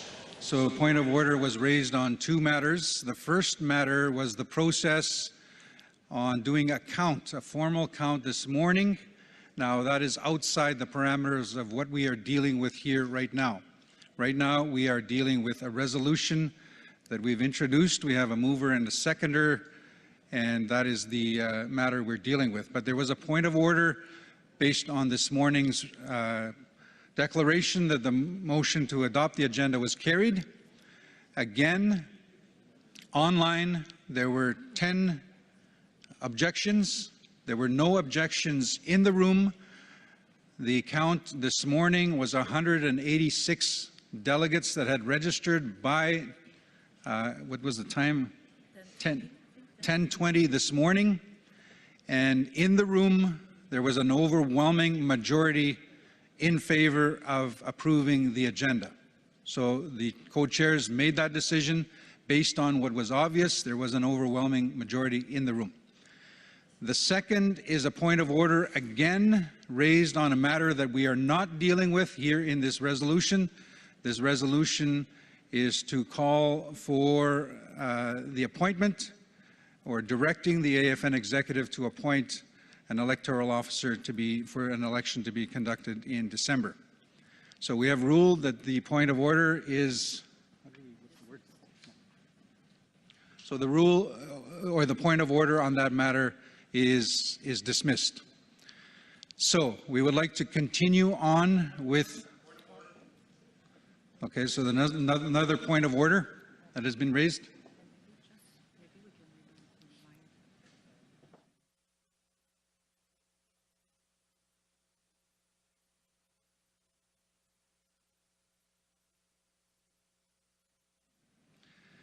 Thank you very much. So a point of order has been raised. We will turn to that point of order. Before we do that, I'm going to ask the elders and the knowledge keepers that are here if I can have a smudging, please. I'm going to ask if there's somebody available as part of the team that is here, if we can have a smudging. Also, a reminder of the teachings, the opening comments that were provided with the opening prayer and the opening words this morning, that we move forward in a respectful fashion, that we uphold the 7 teachings and also acknowledge respect for each other in our discussions, and that we stay focused and we move together forward in a positive fashion. So I'd just like to make that reminder. So there is a point of order that's been raised. I think it's microphone number 1. Miigwech, co-chairs and speaker. Dylan White Duck, Chief Fogoma, Wabashishib, Indigenous Cause, Kitigan, Zibin, and Donjiba. First, I'd just like to acknowledge the point of order that the rules we voted on, and procedures and rules we voted on, was passed overwhelmingly as well. I want to bring the orderly conduct reference to page 734, that the speaker and chairperson may order anyone disruptive to the proceedings to be evicted and may prohibit from the entering this session. It's been multiple times that someone's been disruptive in our assembly. We need to get to business, move forward. Please do your job and make this move forward on this. Miigwech.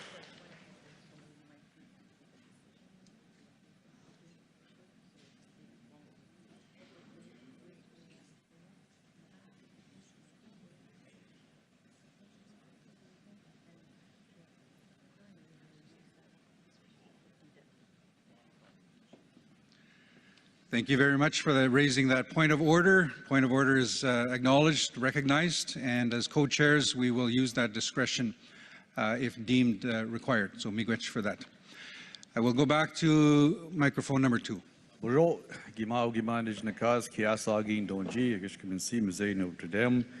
Everybody. First of all, for the record, I'm not in a conflict of interest.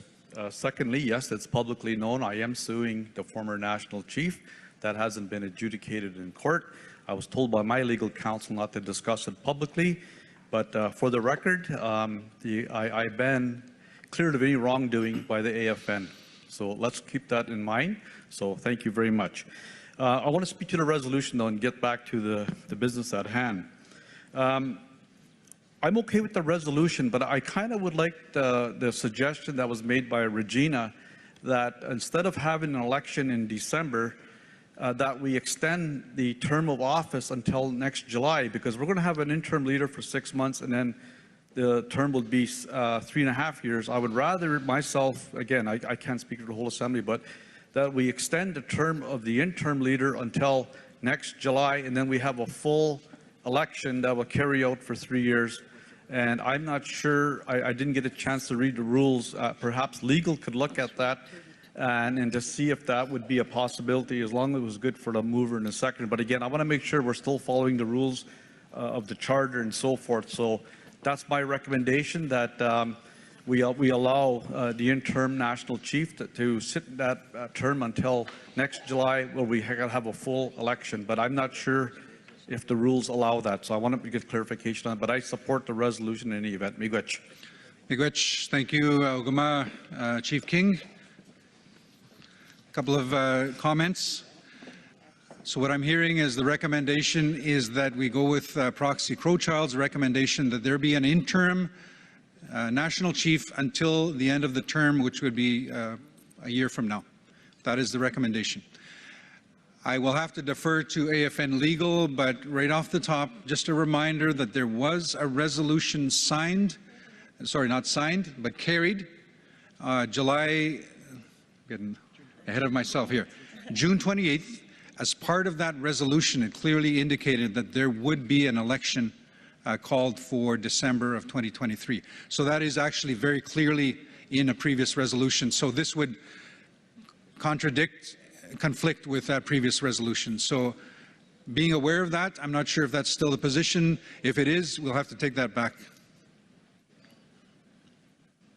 Adam? Yep. Microphone 2. Chief King, yeah, I think we could still amend that resolution that was passed on the 28th. Again, when that resolution came about, we didn't know what the outcome was going to be. When I brought this to the attention of the Ontario Regional Chief, I said, well, why are you extending it only until December? I know the resolution stated that, but I thought that would have been better if the new interim national chief would be extended until July, cost saving, and it would be more in compliance with our with the charter. So, but again, that can't be done. I'm okay with the resolution as presented. Miigwech. Thank you. So, as co-chairs, I'm not in a position to speak to that, but I'm just going to give me 1 second.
Thank you very much. So again, there has been a request on the floor to amend the resolution to allow for the interim, for the executive to appoint the interim national chief until the end of the next term, which would be a year from now until the next regularly scheduled election. That is the request. But it is based on whether it's actually doable or not, based on the previous resolution and what's in the charter. So I'm going to ask AFN Legal Adam Williamson to respond. Good afternoon, Chiefs. I'm Adam Williamson, acting for General Counsel for the Assembly of the First Nations today. Upon review of the charter, it does appear that it is doable for the First Nations in Assembly to adopt a change to the date for the election of the National Chief and extend the term of the interim National Chief. It will require, however, a change to the resolution that was adopted on June 28, 2023, and acknowledging the fact that the date has been adjusted.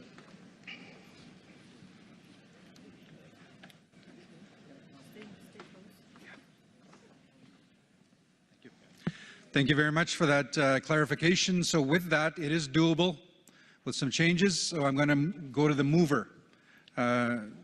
Microphone 3. Are you okay with the friendly amendment? I am okay with the friendly amendment, and I just wanted to add that as long as we're moving forward in a good way and that we have some really good positive steps to add some stability as we move forward. Thank you very much. Seconder. Microphone number 1. Lon, thank you. The reason why I support this resolution is to commit to the previous resolution on June 28th, I believe it was. So that's why I stand before you. I would have to really ask that there's full engagement on the discussion of changing the dates and stuff.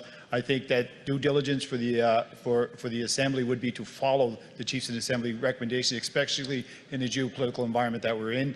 I think extending this interim unknown area is a gray area that we should really discuss about. I think putting it back to the Chiefs and Assembly as soon as possible, regardless of the cost, regardless of the timelines. That's why I support this resolution as it stands. I would like to see it happen more often than none, not because the Chiefs and Assembly are the people who make the decisions, not the executive. And you keep saying this all the time. We're asking now as the Chiefs and Assembly to you guys, let's have an election. You cannot litigate previous decisions that were made continuously for another whole year. It shows disrespect to the process, disrespect to our people in the community. We have to get to business. We have to get to the other resolutions. This is an easy one. This is the process that's in front of us. Accept it. Our due diligence as leadership is to accept what we're putting before you. Chiefs and Assembly is to trust the people who are gathered here and give them the respect. I apologize for my fellow chiefs to be berated or to take insults in Mi'kmaq territory, because that's not our way. Our way is to be respectful for each and every one. So on behalf of our territory in Mi'kmaq, I respond to the chief who was insulted or put in a situation where he was uncomfortable. I apologize. On behalf of Mi'kmaq, that's not our way.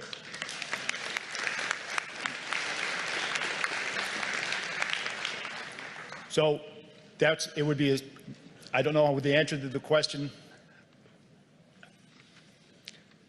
Thank you very much, Chief Gould. So again, the question, to be very direct, the question is,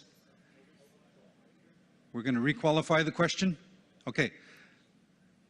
Chief Gould, before we come back to you with a response, we'll requalify the question, microphone 2.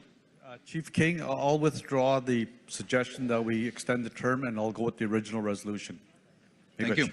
So the request has been withdrawn. Thank you very much. So we're going back to the original draft agenda, emergency resolution number 1. And I apologize, I've sort of lost order of who the last, I think we were at microphone 2. We'll follow the same order, go to online and then come back this way. So microphone number 3. Why Haskell Health Peace Seal? He squeezed Danny Manuel, can you make him till Upper Nicola? Chief Dan Manuel, Upper Nicola Band. I just wanted to speak in favor of the resolution as presented, and I want to urge the Chiefs and Assembly to support the motion, and let's get on with the business of electing a national chief as decided on June 28th with the dates laid out in accordance with the articles of our organization. Why? Thank you. I will go to microphone 4, which is on Zoom, Proxy Cardinal Summers. If we can have Proxy Cardinal Summers, if you can turn your camera on and unmute, please. Hi, I'm trying to turn my camera on, but I'm having issues with my internet. I'm in an isolated community with 4, at best, internet services.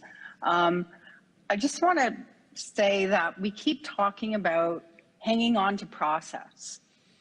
I've heard about 15 times this morning or more that, we have to follow the process. But for when we're talking about the Confederacy of Nations, and I raised this last year at this same time in Vancouver, that the Confederacy of Nations is not being used. Nowhere in the charter can I find where it says that that can be overridden. So if we're going to hang on to process, the biggest process to hang on to is what's written in the charter. Sorry, I found my camera. Proxy Crowchild made a great point. We need to utilize the charter, and we need to do that in accordance with the Confederacy of Nations. And the only response was that it can be overridden, but it's nowhere in the rules. So for the remainder, like, I just want to say that it's not a smorgasbord. You can't pick and choose. You're not going to the buffet and saying, I'm going to take a little of this, some of that, none of this. The charter is the charter. And when are we going to start adhering to the rules, as has been stated on a number of occasions here today? So for the rest of my time, I'm going to hand it over to Chief Kane, who's been also waiting to speak. Thank you. Thank you, Chief Kane. I believe I heard, so you have 1 minute and 14 seconds left. Online, I believe. Chief Kane. Good morning or afternoon in the East Coast. So was there a cutoff? Because I have my hand up for my 3 minutes as well. Yes, I was. You are on the list to have your full 3 minutes, but the previous speaker designated the rest of their time to you. But if you like your full 3 minutes, I can come back to you when it's your turn. Okay. Yeah, thank you. I'll take my 3 minutes. I will come back to you. Thank you. So I'm going to go to microphone number 1. Chief White Duck, Kitigan ZB and Anishinaabe Donjiba. Just a friendly amendment to the mover and seconder. I really think it's appropriate where we have to get rid of the rhetoric of colonial language of Ottawa, Ontario, and any future events where we have our assemblies or any held election for that sake. So I do believe that I just want to add that we are meeting in Ottawa, Ontario, Algonquin unceded territory. And I think for the rest of our whole AGAs and moving forward, we have to acknowledge treaties, territories we're on, the Mi'kmaq people territory we're on right now, Miigwech for hosting us, and any future delegation that we host our assemblies have to be recognized on paper to this day moving forward. And Kitigan ZB is in support of this resolution. We acknowledge and welcome you to the unceded Algonquin territory of Ottawa. As a young chief, I always look to the wisdom of chiefs and those who served. And when I had a discussion with Ghislain Picard today, when he stepped in as the interim national chief, it was a very, very long 6.5 months he told me when he stepped in, okay? We need an election. It's gonna happen in December. We have to support our interim national chief right now, Joanne Bedard, for stepping in this role because it is a very demanding role to be a regional chief and an interim national chief.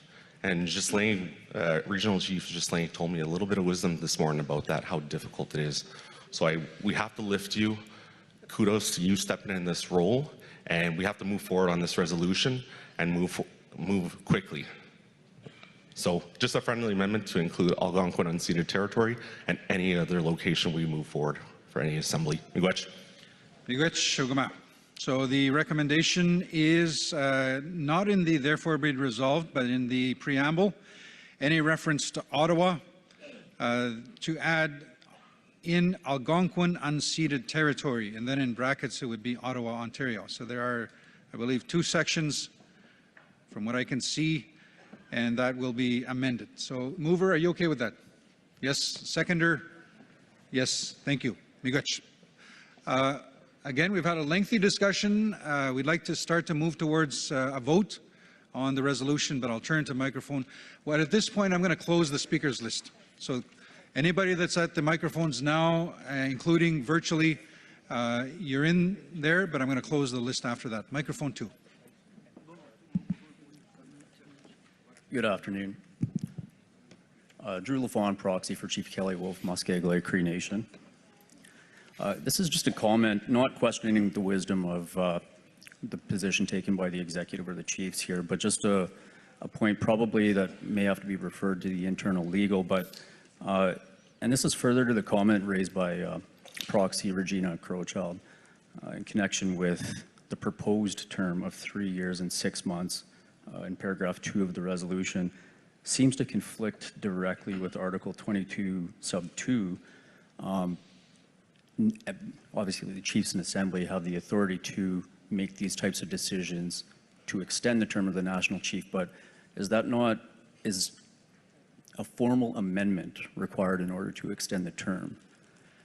And is that an amendment that should it be specified in this resolution that we're amending the charter as the Chiefs and Assembly, rather than just arbitrarily extending the term 3.5 years? And again, I think that's further to the question that Proxy Regina Crowchild was asking, and I think that's a question that we require some clarification on.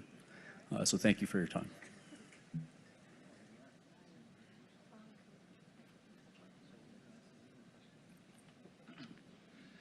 Thank you very much. So that is a legal question.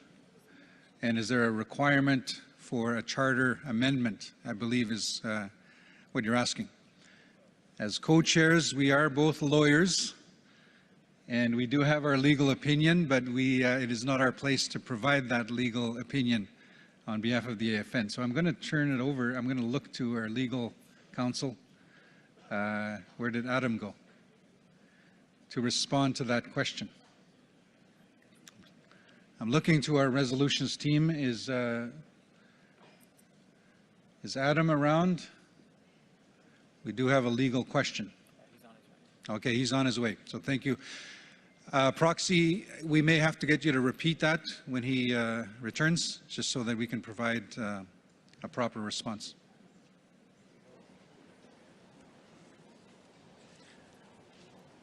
I do have my own opinion. But somebody told me once, if you're chairing the meeting, nobody cares what your opinion is. Just get the meeting going. There you go.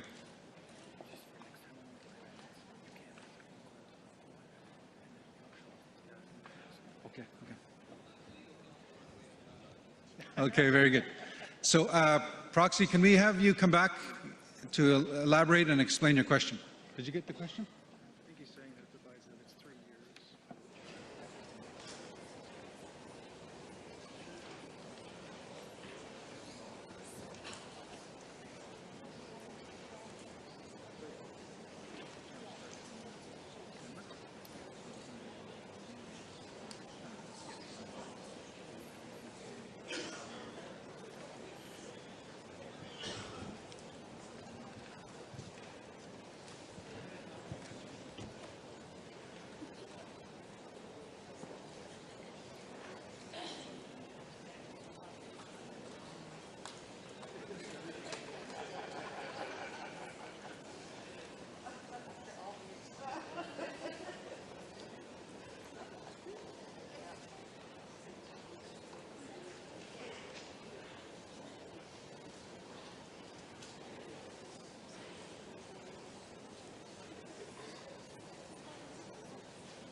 So I'll turn it over to legal counsel. Again, Adam Williamson, acting as general counsel today. Appreciate your question, Proxy. With respect to your question, I do understand that it does provide for the 3-year term, but there's there is a bit of a conflicting provision when you look at the appendix in terms of the charter, which provides that the timing of the election will take place at a general assembly at which the election is to occur. So that's the concern there, is that, well, not a concern I should say, but this has actually happened before as well. There's a convention in terms of Atleo, National Chief Atleo, when he resigned. This was the exact same process that happened. It was put to an SCA, and then ultimately a general election was held at the following July. So it has been done, and it has been an AFN convention which has been followed before. I understand that there is a bit of a divergence in terms of the 3-year term versus the requirements that it be held at a General Assembly. Microphone 2. Sorry, can you explain that again? You said the authority is in a convention? I'm saying it is an AFN convention. There is a bit of exactly an unwritten convention, which has been followed before in terms of the situation with Atleo. And again, the issue is that the appendix, the rules in terms of the election, actually provide that the election of the national chief will happen at the next General Assembly, which of course is in July. And this was the process that had been followed before, where the election was put to the December SCA and for and then ultimately the general election held. I'm sorry, I'm confusing that.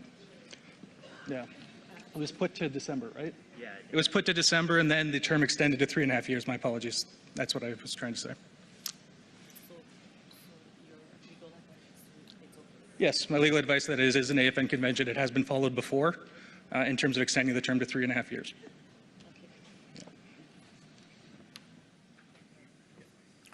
Okay, so the authority for appointing an elector or appointing a national chief for a 3-year and 6-month term is pursuant to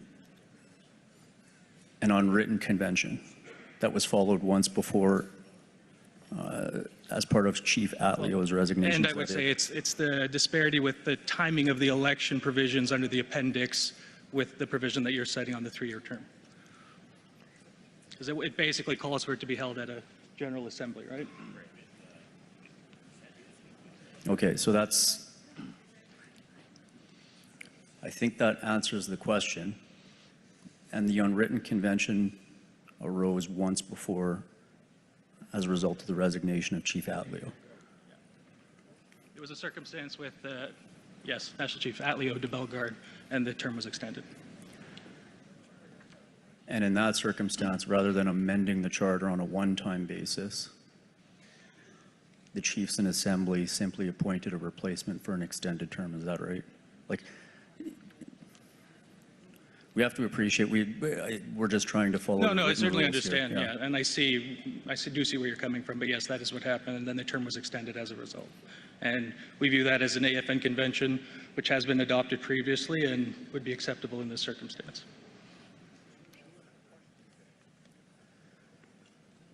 So the chiefs are here, I think, are between a rock and a hard place. It's either adhere to the provisions in the charter with respect to the appointment, adhere to the provisions in the appendix regarding the timing of the appointment, and the way out of that you're suggesting is the unwritten convention.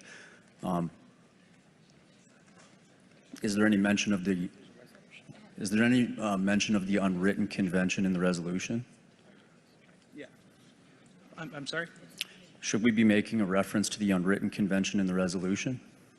I think that could be done. But ultimately, yeah, it boils down to the resolution which currently calls for the December election, right? It's in the minute? Right. Okay. Sorry. What was your line again? Right.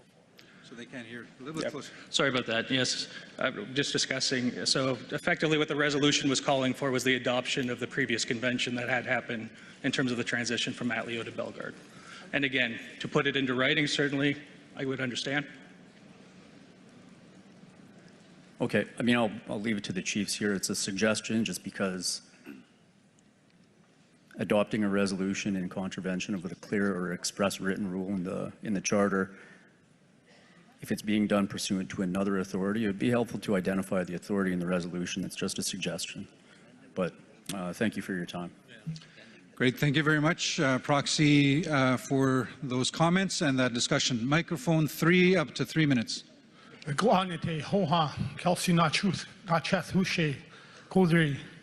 of Cold Lake First Nations. You know, we can sit here all day here, listen to lawyers talking about bickering about this, about rules and whatnot. I mean, I'm here, come from Alberta here, talking about respect. You know, my chief here, from my brother here, Randy, made a point about rules, about rights, but he was turned down. But you guys come down here and, you know, you moved resolution number 13 to tomorrow just like that, and she's had no say. It seems like a double standard here, right? It's not fair. You know, where does Alberta fit in this consultation? Where does our voices get heard? What happened to our monies? Where did it go? I'm a little frustrated here. We're wasting a lot of time about this. You know, this will be argued in the court in the end. But I'm going to give my rest of my time to Fran Erminskin, Randy's wife, Masi. So I just wanted to mention something, you know, my husband and I are both educators and we teach Indigenous classes. And one of the things that we teach our students is land acknowledgement. So in respect to that, thank you, the Mi'kmaq people, for allowing us to come here. Thank you for that. But in saying that, we also teach leaders to be leaders. Okay, so I sat here this morning and I've been attending Assembly of First Nations conferences since my husband's been an elected official. And I can sit longer than a lot of chiefs. I can. Last year in Vancouver, I sat there from 8:30 till 8 o'clock that night. I was there. So I'm not trying to prove a point there. I just want to make a point, what do you call it, a point of order, but more a point of respect. I respect the chiefs, the elected officials. We follow natural law. To colonialize our minds, that's what we're trying to get away from. I mean, decolonize ourselves. We need to think about that. This right now is a colonialistic process, and we have to get away from that if we want to go forward and survive as Nehiawak. So I just wanted to make that a point, and a point of order, a point of respect. Thank you. Miigwech, thank you very much. There is, it was noted a point of order, but I think that was more of a comment towards a point of respect. So we'd like to acknowledge that. Miigwech, thank you very much. We're going to go next on line on Zoom, Chief Justin Kane. If we can have Justin Kane, Chief Kane, unmuted please, and turn on your camera. Go ahead. Thank you. I am Chief in Squala First Nation, and I kindly give my time to Proxy Roseanne Archibald. Thank you. Proxy. Thank you very much, Chief. Having 3 minutes, I have served with honor for 5 years, 3 as a national chief and two as a national chief and 3 as a regional chief. And how I'm being treated is absolutely disrespectful. So don't talk about the 7 sacred teachings and respect and turn around and do what you have done to me in a public space, lateral violence, and talk about respect. So let's be clear about that. I said this earlier, chiefs, you need to look in your hearts. You know, what is being triggered in your heart? It's hatred. It's resentment. It's based on lies. It's based on gossip. It's based on innuendo. You know, you haven't read the full report of this HR report. You haven't read it. You don't know what it says. But somehow, a bunch of regional chiefs who are now, a whole bunch of them are running for national chief. And one of them, the most vocal from last year, is the interim national chief. The other vocal one got appointed to the Senate. But I want to tell you, that hatred in your heart, you have to let it go. Because Martin Luther King said, power without love is reckless and abusive. And that's what we're seeing. And love without power is sentimental and anemic. Power at its best is love implementing the demands of justice. And justice at its best is power correcting everything that stands against love. You must let go of this hatred in your heart, chiefs. You must let go of this resentment that has been placed there by the regional chiefs through their manipulation of information and a report that is incomplete and biased, and this has been going on for a year, and you must put a stop to it. I urge you to vote against this resolution and for us to be put on the healing path forward. It's in the other resolution that was read by Chief Kataquapit this morning, that we must engage our elders and healers. Treaty 1, I asked Chief Blue Sky to please speak up about the problems that happened at Treaty 1 and how they solved it. It was through healing. And so I ask you, Chiefs, vote against this motion. Vote against it and put us on the healing path forward. This organization can be saved, but you're on the Buffalo Jump cliff. You're being led over the cliff right now. So I ask you. 10 seconds. Vote against this resolution and put us back on the right path of healing in this organization. Let go of the triggers. You have been triggered into your old trauma. Proxy Archibald Miigwech. Okay, so a point of order has been raised. Okay, so two things. A point of order has been raised previously dealing with the discretion of the chairs related to rules pertaining to section orderly conduct. And we accepted, we agreed upon this call to this point to order, and we will use our discretion at this moment. We consulted each other.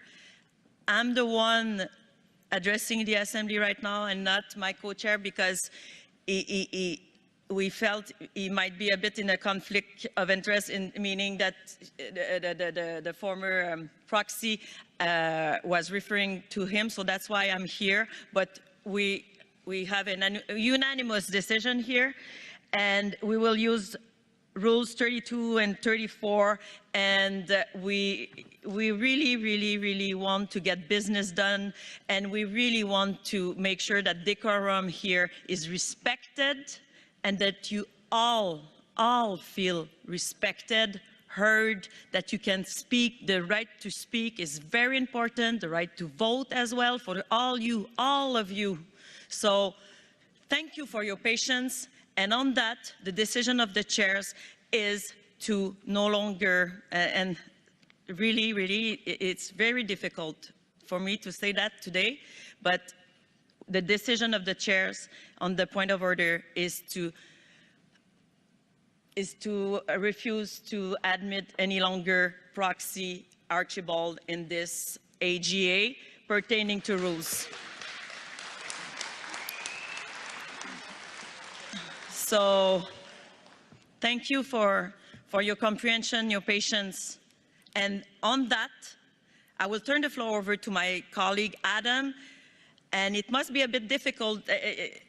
It's our role, but sometimes, you know, it's a lot for us as well. And we're trying our best here. And we're going to deal with the second point of order that has been raised. So over to you, Adam.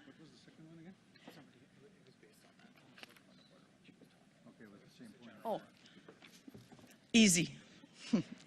The point of order was addressing the same issue, so I guess, unless I'm misunderstanding something here, but I will assume that the second point of order has been addressed as well in the same time. So how do you say that? In French, we say deux pierres un coup.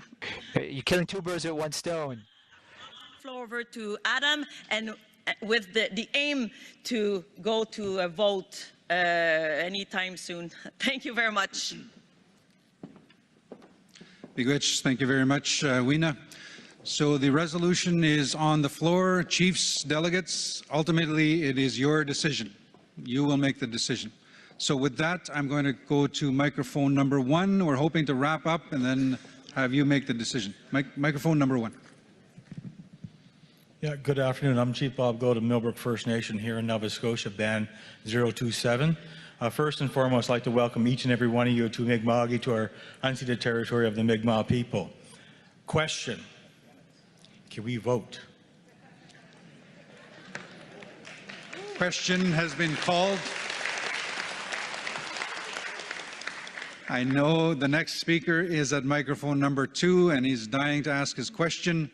I did include them. Everybody else is still standing on the speakers list. So I will, out of respect, go to microphone 2 if we can be brief and concise to the point. I'm a chief and I have 3 minutes, okay? A large First Nation, by the way. Article 11 and 12 deals with the Confederacy of Nations. My recollection was that there was notice given to amend the charter and to disband the charter many years ago. And so yet this keeps coming up that chiefs are relying on these sections that probably don't even apply now to this assembly. It's becoming confusing. So I would like clarity on whether section 11 and 12 are still part of the charter, or was it disbanded by a resolution in the Assembly of the Chiefs? Because Proxy Regina Crowchall's question wasn't answered. We wouldn't be hung up on this had that been clarified early on. And just so new chiefs understand why there was a confederacy, Chief Dean Sayers from the Ontario region was part of the campaign to keep the confederacy because the confederacy was supposed to deal with conduct issues of the national chief if they arose between assemblies under Article 12D. That's why it existed. When there was protest to disband the Confederacy of Nations, then by default it fell to the executive to make that decision. And now this is a quarrelsome issue in our assembly. It would have been better to keep the Confederacy, and so they could have dealt with it, and then we wouldn't be in this mess.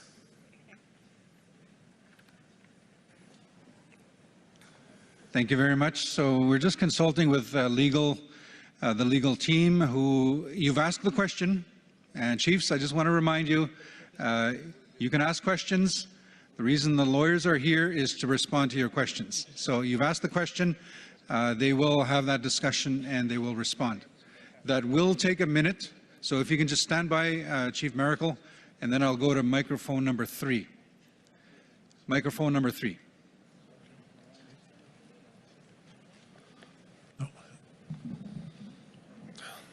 Thank you. David Monias, Chief of the Nation for Bimitsikamak. First of all, I want to say, Roseanne Archibald, love you. You did good. I mean, that up to this point, that I think there was a decision made by the Chiefs in Assembly in June 28. This is the only thing we have, the Charter. There's no other one. It's very clear in terms of what it says. And that's the only thing we can follow. Just looking at the election and term, Article 22, it even says here that, you know, in the event that the national chief is removed from office in accordance with paragraph 2 of this article, or in the event that he dies or resigns or is found to be medically unfit or to carry his duties or complete his term of office owing to physical or mental disability, or in the event that his term of office ends before new elections, the rest of the executive committee shall assume his role and function until such time other arrangements are made by the First Nation Assembly. And I think it's very clear, and it says that there's already acting chief being sworn in, and the other arrangements is being proposed with the 3 months and 6 months. 3 years and 6 months is the other arrangements are being proposed in the recommendations in the resolution. And that should be, we should move on and start voting now. It's almost 4 o'clock. You know, we've been dealing with this for, I think, 3 years now, for 2 years, and we haven't been able to do business. And somebody mentioned this, one of the chiefs mentioned here, that our people are dying, our children are sick. We need to carry on business, and all the issues that are here before us and these resolutions to be dealt with. So we got to move on. I think we should start voting now. Thank you. Miigwech, Kanaskamin, Ogama Munyas. We did have one more person online, and I'm going to go to Chief Spahan online. Chief Spahan, and then we will start to wrap it up. There is an outstanding question on the floor. Online, please, if you can have your camera turned off and unmuted. Go ahead.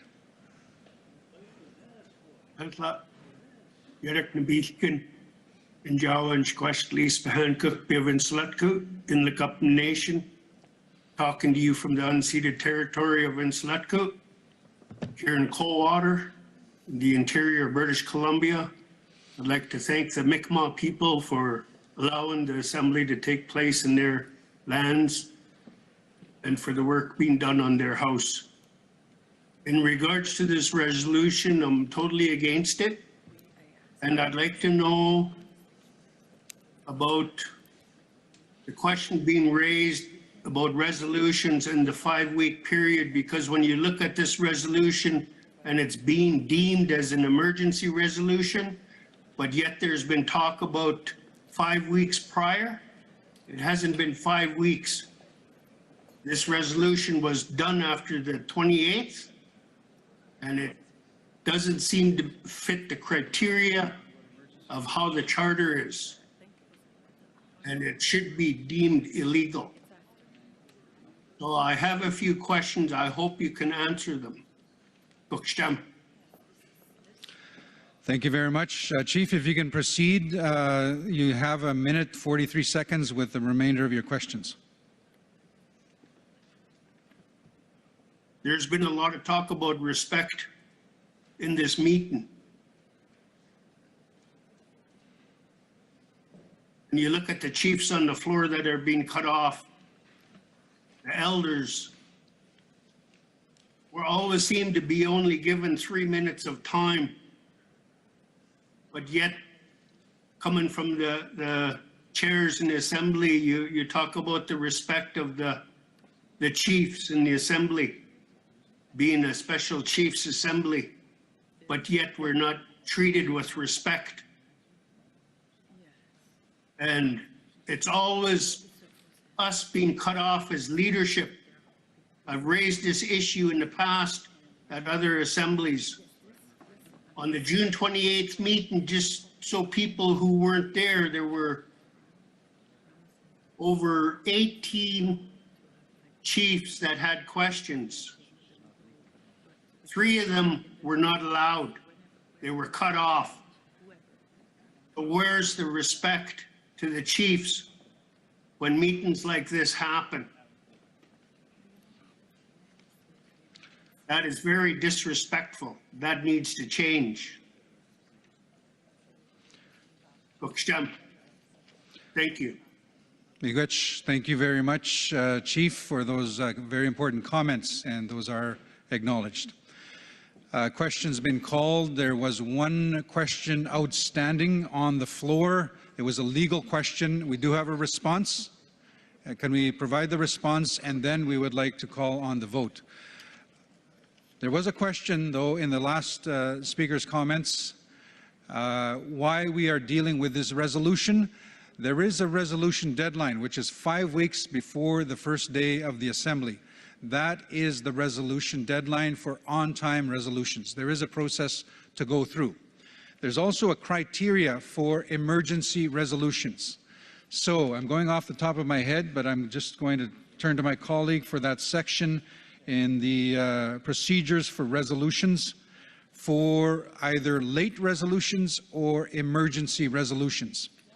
So normally, if there is an issue that comes up after the 5-week deadline, if an issue comes up and it's dealing with a matter of national interest, I'm starting to paraphrase, it can be entertained, it can be brought forward, as long as half of the executive approve of that resolution being brought forward.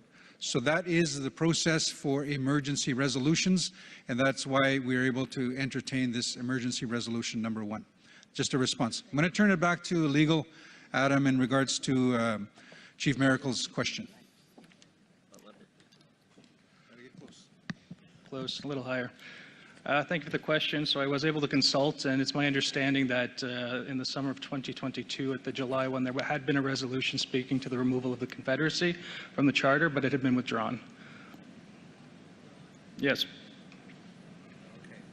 And again, speaking with respect to issues of the Confederacy in the Charter, I would note that generally what's happened is that the First Nations have utilize their plenary powers, which I would reference Section 7.2 of the Charter in terms of making those decisions. So then what is the status then of the Confederacy? Because who are the chiefs on the Confederacy? It hasn't met in decades. Exactly. It's my understanding that they have not been in operation, which is again why it's not resourced. the First Nations in Assembly have relied on their plenary powers in situations where the Charter speaks to the Confederacy. And to my knowledge, there's been no effort to resource the Confederacy or to revive it. It's just not functioning. I understand.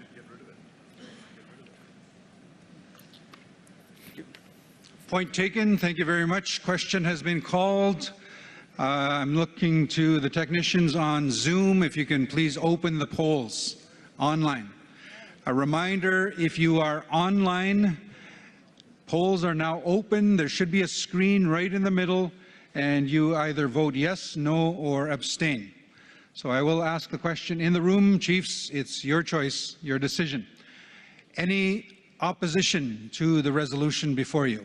Any opposition? If I can have our staff assist in counting the show of hands for opposition. Keep your, actually, if you can take your lanyard, please, that'll help. It shows that it's red. Hold up your lanyard. And I will await for the results. In opposition of the resolution before you. Emergency resolution number 1. Please keep your hands raised. People on the Zoom are not getting the poll. Thank you very much for providing that information. I am looking to our technical staff. I asked for the polls to be opened. If we can have the polls to be opened, we have not closed the polls online. Please, can I get an indication from our technicians that and confirmation that the polls are open on Zoom? And in the room here, please keep your hands or your lanyards raised.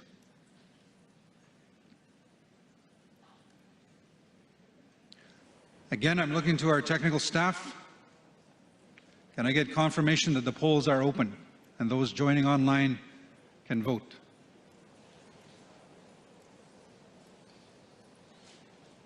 I see a thumbs up, but I'm not sure. I'll need a clear indication that the Zoom poll is open online. It is open. Thank you very much. My question is, I don't see any results at this point, but we will see them once it's closed. Can I get one of the chiefs that are online on Zoom to unmute yourself, just to let me know if you see the poll or not? Any of the chiefs? Doreen Cardinal Summers from Chapleau Cree First Nation. I don't have the poll. Thank you very much. So we will work on that, make sure the polls can be opened.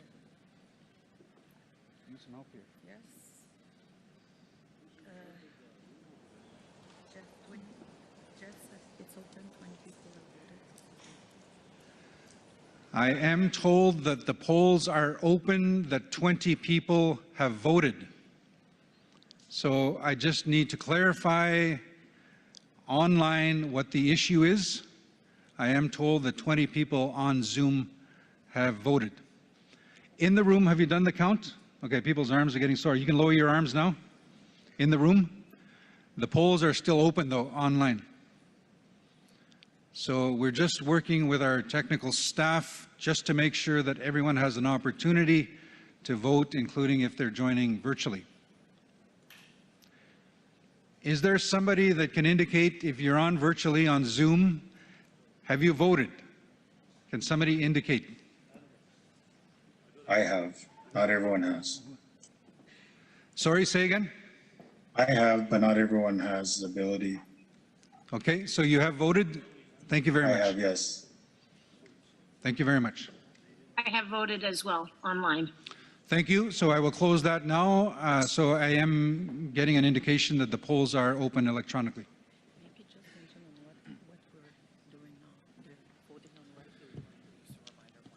There's a question, what are we voting for? What are we voting on? Thank you. So we have emergency resolution number 1. I'll go very quickly. It reads, therefore be it resolved that the First Nations and Assembly, one, delegate its authority to the Assembly of First Nations, AFN Executive Committee, to appoint the Chief Electoral Officer from the list of proponents who respond to the request for proposal no later than October 10, 2023. Number 2, direct that the term of the next National Chief be adjusted to expire in the month of July 2027, extending the term of office to 3 years and 6 months. Online, do you vote yes, no, or do you abstain? That's the question. So we've got indication that the polls have been open. At this point, fair to close? I will ask that the polls be closed online. So the polls are now closed. We do have a count in the room. We do see the numbers online. It is a percentage online. We don't have the actual numbers, but we will do that tally and we'll get the distribution team to give us the number. Just because, again, this is not obvious for online, but now I will turn, now that the polls are closed, I'm going to turn to the room. But sorry, I'm juggling different things here. Okay, but I need to do the voting here. Thank you. So we're just juggling that. We wanted to make sure online we're clear. In the room, I did ask for abstentions. I did ask for opposition. We got that number. Are there any abstentions in the room? Abstentions in the room. Keep your arms raised until I get an indication that we've done the count. Okay, we're good. In the room, all in favor, please raise your hand.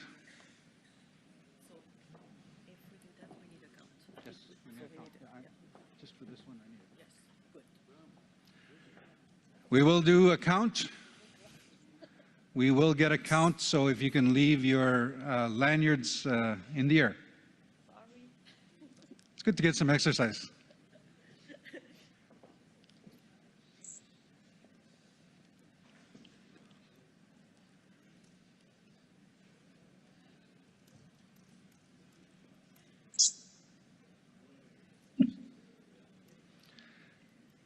While we are doing that, just a reminder, we're very honored to be here in the Mi'kmaq territory.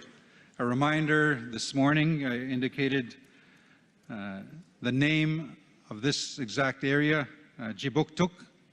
Jibuktuk, now known as Halifax. And of course, we are in the territory known as Mi'kmaq. And the host First Nations and the host region have a number of activities that they've organized. And out of respect, I think it would be very beneficial and the right thing to participate in some of the host event activities. Okay, you can lower your hands. Thank you very much. Another of the events happening tonight, we'll just get the count and then we'll get back to you. Another event happening tonight, just a reminder, celebrating 25 years of OCAP. It says a special event from the First Nations Information Governance Center. That's FNIGC. They're having an event, I believe, tonight. Yes, it says help FNIGC celebrate the 25th anniversary of the First Nations principles of OCAP. During the assembly, you can drop in, explore the library, look at some of the information they have on data sovereignty publications. You can talk to some of the OCAP issues with the staff that are available. So there is a session all day Tuesday, July the 11th. That's today at the Halifax Convention Center. That's on the summit level to room 611. Room 611 from 9 a.m.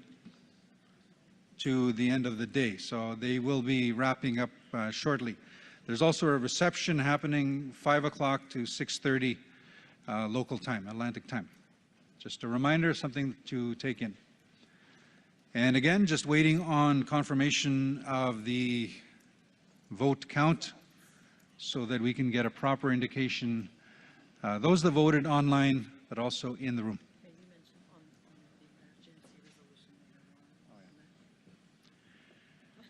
Again, we're dealing with emergency resolution number 1, titled the appointment of the Chief Electoral Officer and the timing of the election of the National Chief. Again, miigwech for your patience. We want to make sure we get the number correct, and the staff are just putting that together. On the agenda also for tonight, it is on the agendas that you have copies of. There is a host event at 7 o'clock, an East Coast party at the Pacifico Dance Club. Not sure what the address is. So we passed, this is the number we needed to pass, and this is the total.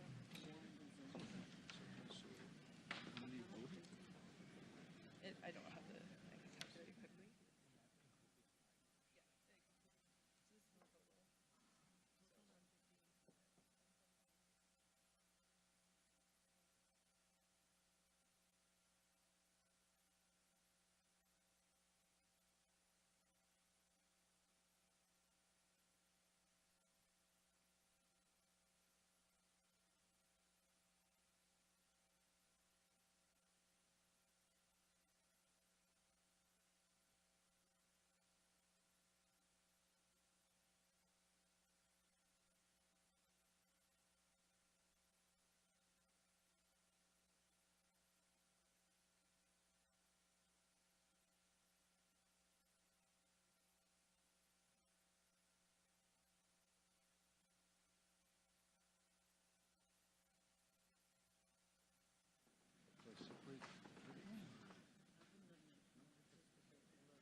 Thank you very much, miigwech, Chiefs. So the vote, they've tallied the results both online and here in the assembly room. The total votes cast, that's the total of for and against. The total is 171 votes cast. The requirement to reach the 60% is 103. So those that voted in favor of emergency resolution number 1 is 143, and those opposed is 28.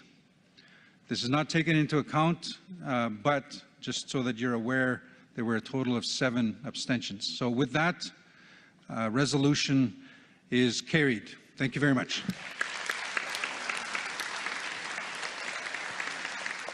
Your turn. And with that, I'm going to turn it over to my colleague, Weena. Miigwech. Thank you.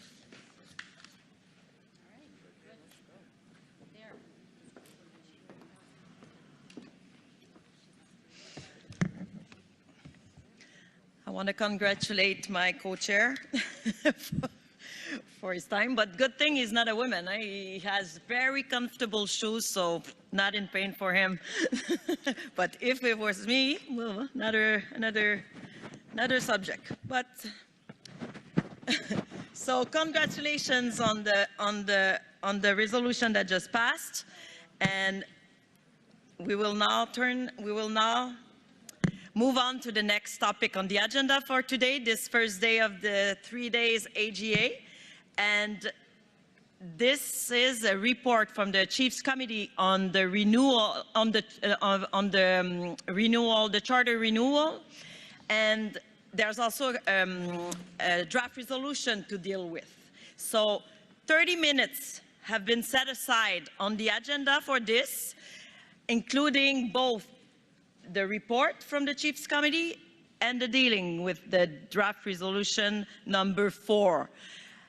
So I'm looking to make sure that the panelists are close to the stage, and I'm going to invite them.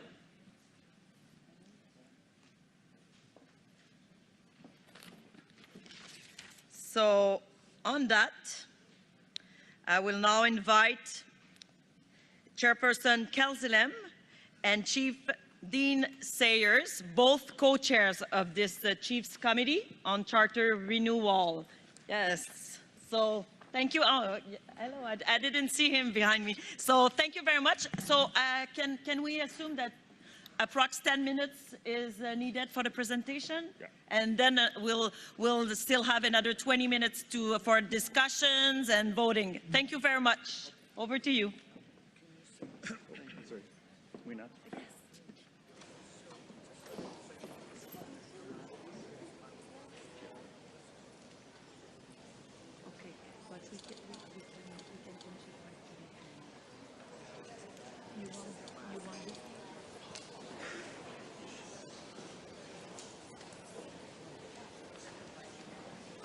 Yeah, no, go for it.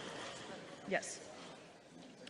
Okay, so good news. I don't know if it's good news, but just to let you know that it is now 4:35, and this is going to be the last item on the agenda for this first big day. So on that, over to co-chairs of the Charter Renewal, the Chiefs Committee on Charter Renewal. Over to you. Thank you.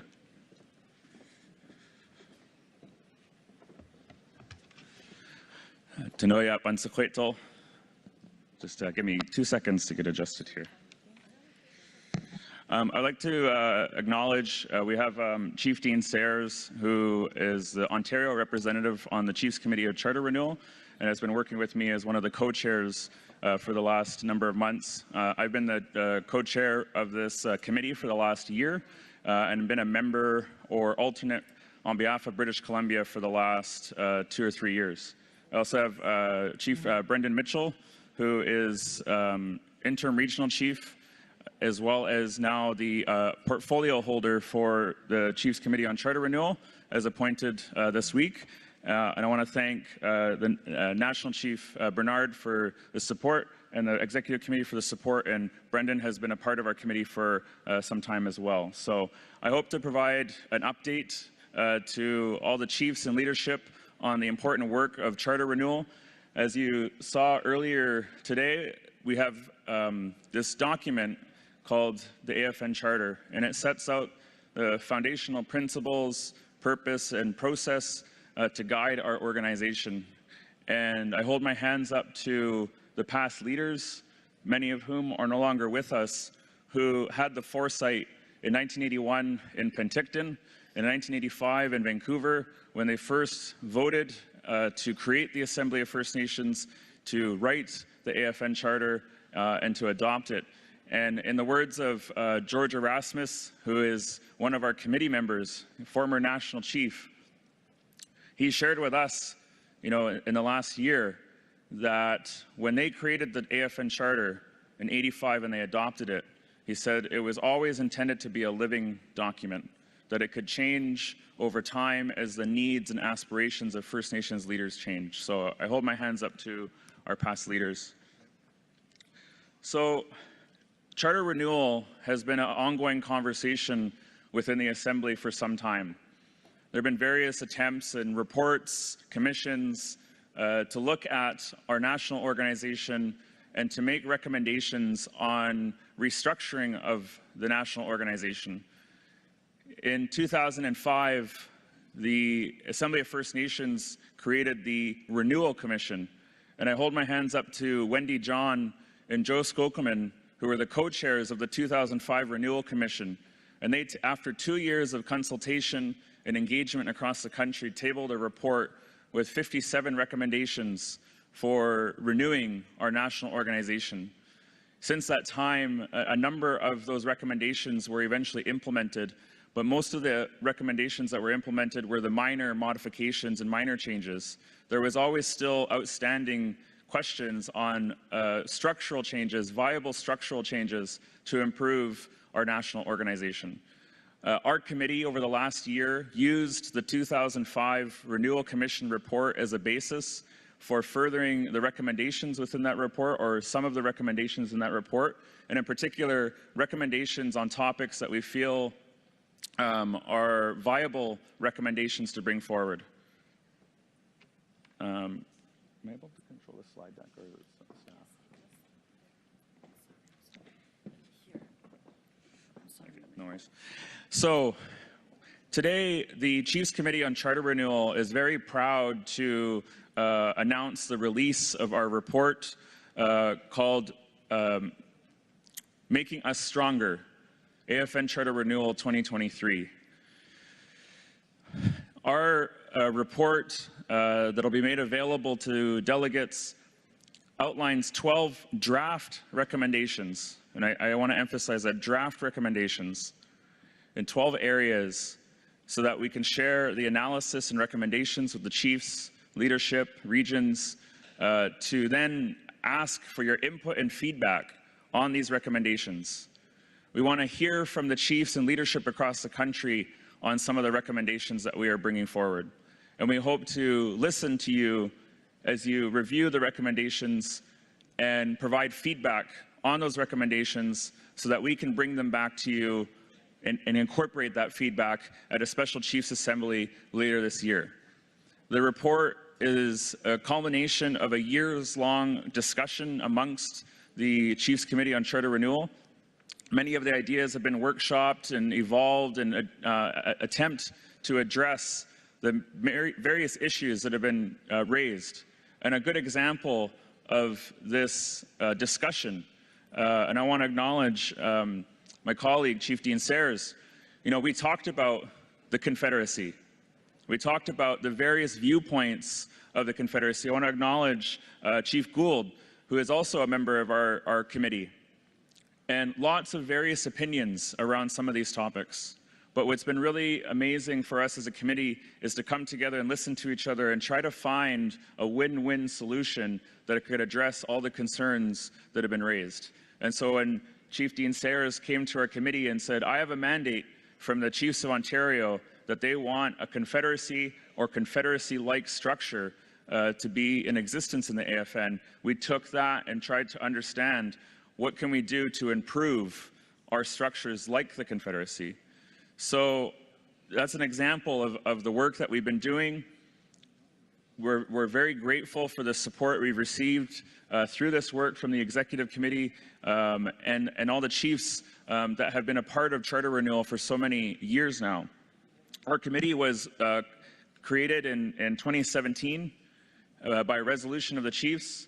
Our terms of reference that we operate under today was approved by the Executive Committee in 2019, and it was very clear that the chiefs had asked for our committee to come back with recommendations on viable structural changes to the AFN, to consult the chiefs and leaders across the country and put together a report with those recommendations. And we're working on that final report. This is a draft list of recommendations that we hope to use as a basis for consultation and engagement.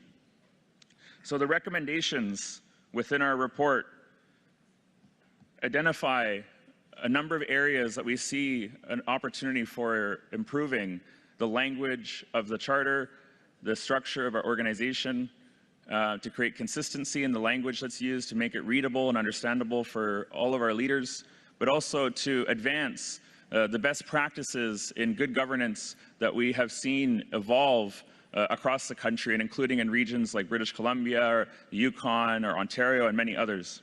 So the 12 areas that we are coming forward with draft recommendations is a renewal of the principles and purpose of the AFN, a renewal of the membership rules, a renewal of meeting and decision-making process, improving governance of the AFN Secretariat, improving governance of the AFN Executive Committee, transforming the Confederacy into a AFN National Council, improving the roles and responsibilities of the AFN National Chief, improving governance of Chiefs Committees into AFN working groups, the development of an Integrity Commissioner and accountability measures, establishing rules and standards for AFN elections, developing an AFN Legal Defense Fund, and improving the AFN Charter Amendment process.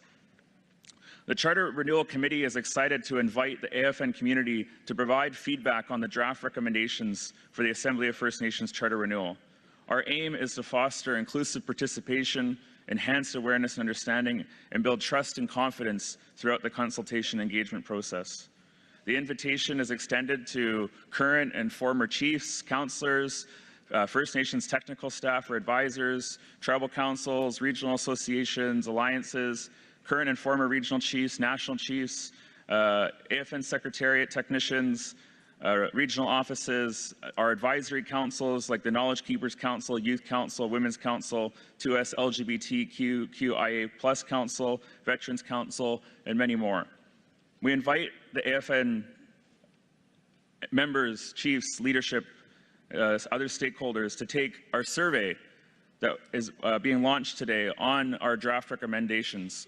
We are providing a report that explains the background and history of charter renewal, that provides analysis on the recommendations, and we're also providing 2 additional documents. One is a consultative draft AFN Charter 2.0 that takes the recommendations and actually puts them into suggested word changes to the charter, and a comparison document that shows a side-by-side comparison of the current charter language to some of the proposed draft recommendations. And our hope is to refine those through the feedback and input that we receive over the next number of months. The reports and documents that I've identified, as well as the survey, will be available on the Assembly of First Nations website. It's afn.ca/about-us/charter-renewal. We'll have that distributed hopefully to folks. There you will find the documents I referenced, as well as a link to the survey. If you would like more information as well, feel free to reach out to myself, and I'll be happy to facilitate that. I want to quote a really important section of the charter that's at the beginning in the declaration, and this is what was put into the charter when it was created, the resolution that was created for the AFN. It says, "Our respective governments, through their chiefs, assembled in the city of Penticton in 1982, agreed to establish a national organization known as the Assembly of First Nations, and now agree in the city of Vancouver in 1985 to the Charter of the Assembly of First Nations, to respect our diversity, to practice tolerance and work together as good neighbors, to unite our strength, to maintain our security, and to employ national and international machinery for the promotion of the political, economic, and social advancements of our people." 38 years ago, in a building 5,500 kilometers away, a group of First Nations leaders gathered and with these words launched the most important national organization in Canada. The history of the Assembly and First Nations recognizes the influence of many of our great leaders who have brought us to this point. And our hope with charter renewal is that we can bring recommendations forward that the chiefs and the leadership of this assembly can look at ways to improve our organization so that the future generations, the young people who are watching us and learning from us, who will sit here in these seats, the future elders of our communities, when they come and sit in the halls of the assembly in 10, 20, 30, 50 years, will look back at this time, at 2023, and say, we are so grateful for those leaders in 1985 for creating the charter, and in 1923 and 24 for amending the charter and improving it for those future generations. Our hope is to create an organization that meets the needs of First Nations as it is today. And as was acknowledged by some of the leaders who had provided some feedback to us, when the AFN was created in 1985, it was a completely different context and landscape for First Nations in Canada and our relationship with the Crown. We have succeeded as First Nations in advancing our title and rights in so many different ways, whether it's through Supreme Court decisions or legislation or things, instruments like the UN Declaration on the Rights of Indigenous People. All of those things have come about in the last 30 years. And so many things have changed on the ground and in the provinces and territories and the regions, that the time has come for us to look at how we can review and renew our national organization to make it the best national First Nations organization in Canada. How can we improve it and make it better, not just for ourselves, but for the leaders that will come after us and for our communities who are so desperate for us to be successful at advancing the interests of our people, for protecting and safeguarding resources for future generations, and for making sure that this national organization is there to support the aspirations of First Nations leaders in this country. I close my comments and words, and I'll have my co-chairs say a last closing words as well, is this is an opportunity for us to engage in a process, to have a dialogue and a conversation. The resolution that will come after this is draft resolution number 4. This was submitted on time to the Resolutions Committee. We received some really good feedback, wonderful feedback from the National Chief and from the Executive Committee. Working with the mover and seconder, we adjusted the resolution. Working with the AFN Resolutions Committee, we adjusted the resolution. That revised resolution has been distributed. And you'll see in the resolution, it's seeking a mandate from the chiefs and the leaders here to give us a clear direction based off this update to go and consult and engage with First Nations on the 12 draft recommendations that we've established and bring back a report to you with a summary of that feedback as well as revised recommendations. And so we thought it would be a good process to do this check-in with the chiefs and leaders, to ask for your support, to go and engage and consult, and to come back after listening and hearing from our leaders on these important issues. And so we're very grateful for this time to share the culmination of the work that we've been engaged in. I care very passionately, as do all the members of our committee, to this work of charter renewal, because we believe so much that this organization belongs to you, the chiefs and leaders, and that we can work together to find the common ground, the areas of creating a win-win and a way to walk together into the next coming years. So I say in my language, Tamat Kwetsikluya and Snachum, Chin Kunman, Eok Swat. So those are my words that I want to share with you all today, and I raise my hands, express my gratitude to each and every one of you today as the chair of the Chiefs Committee on Charter Renewal. Thank you, and I'll hand it over to Chief Dean Sayers to say a few closing words.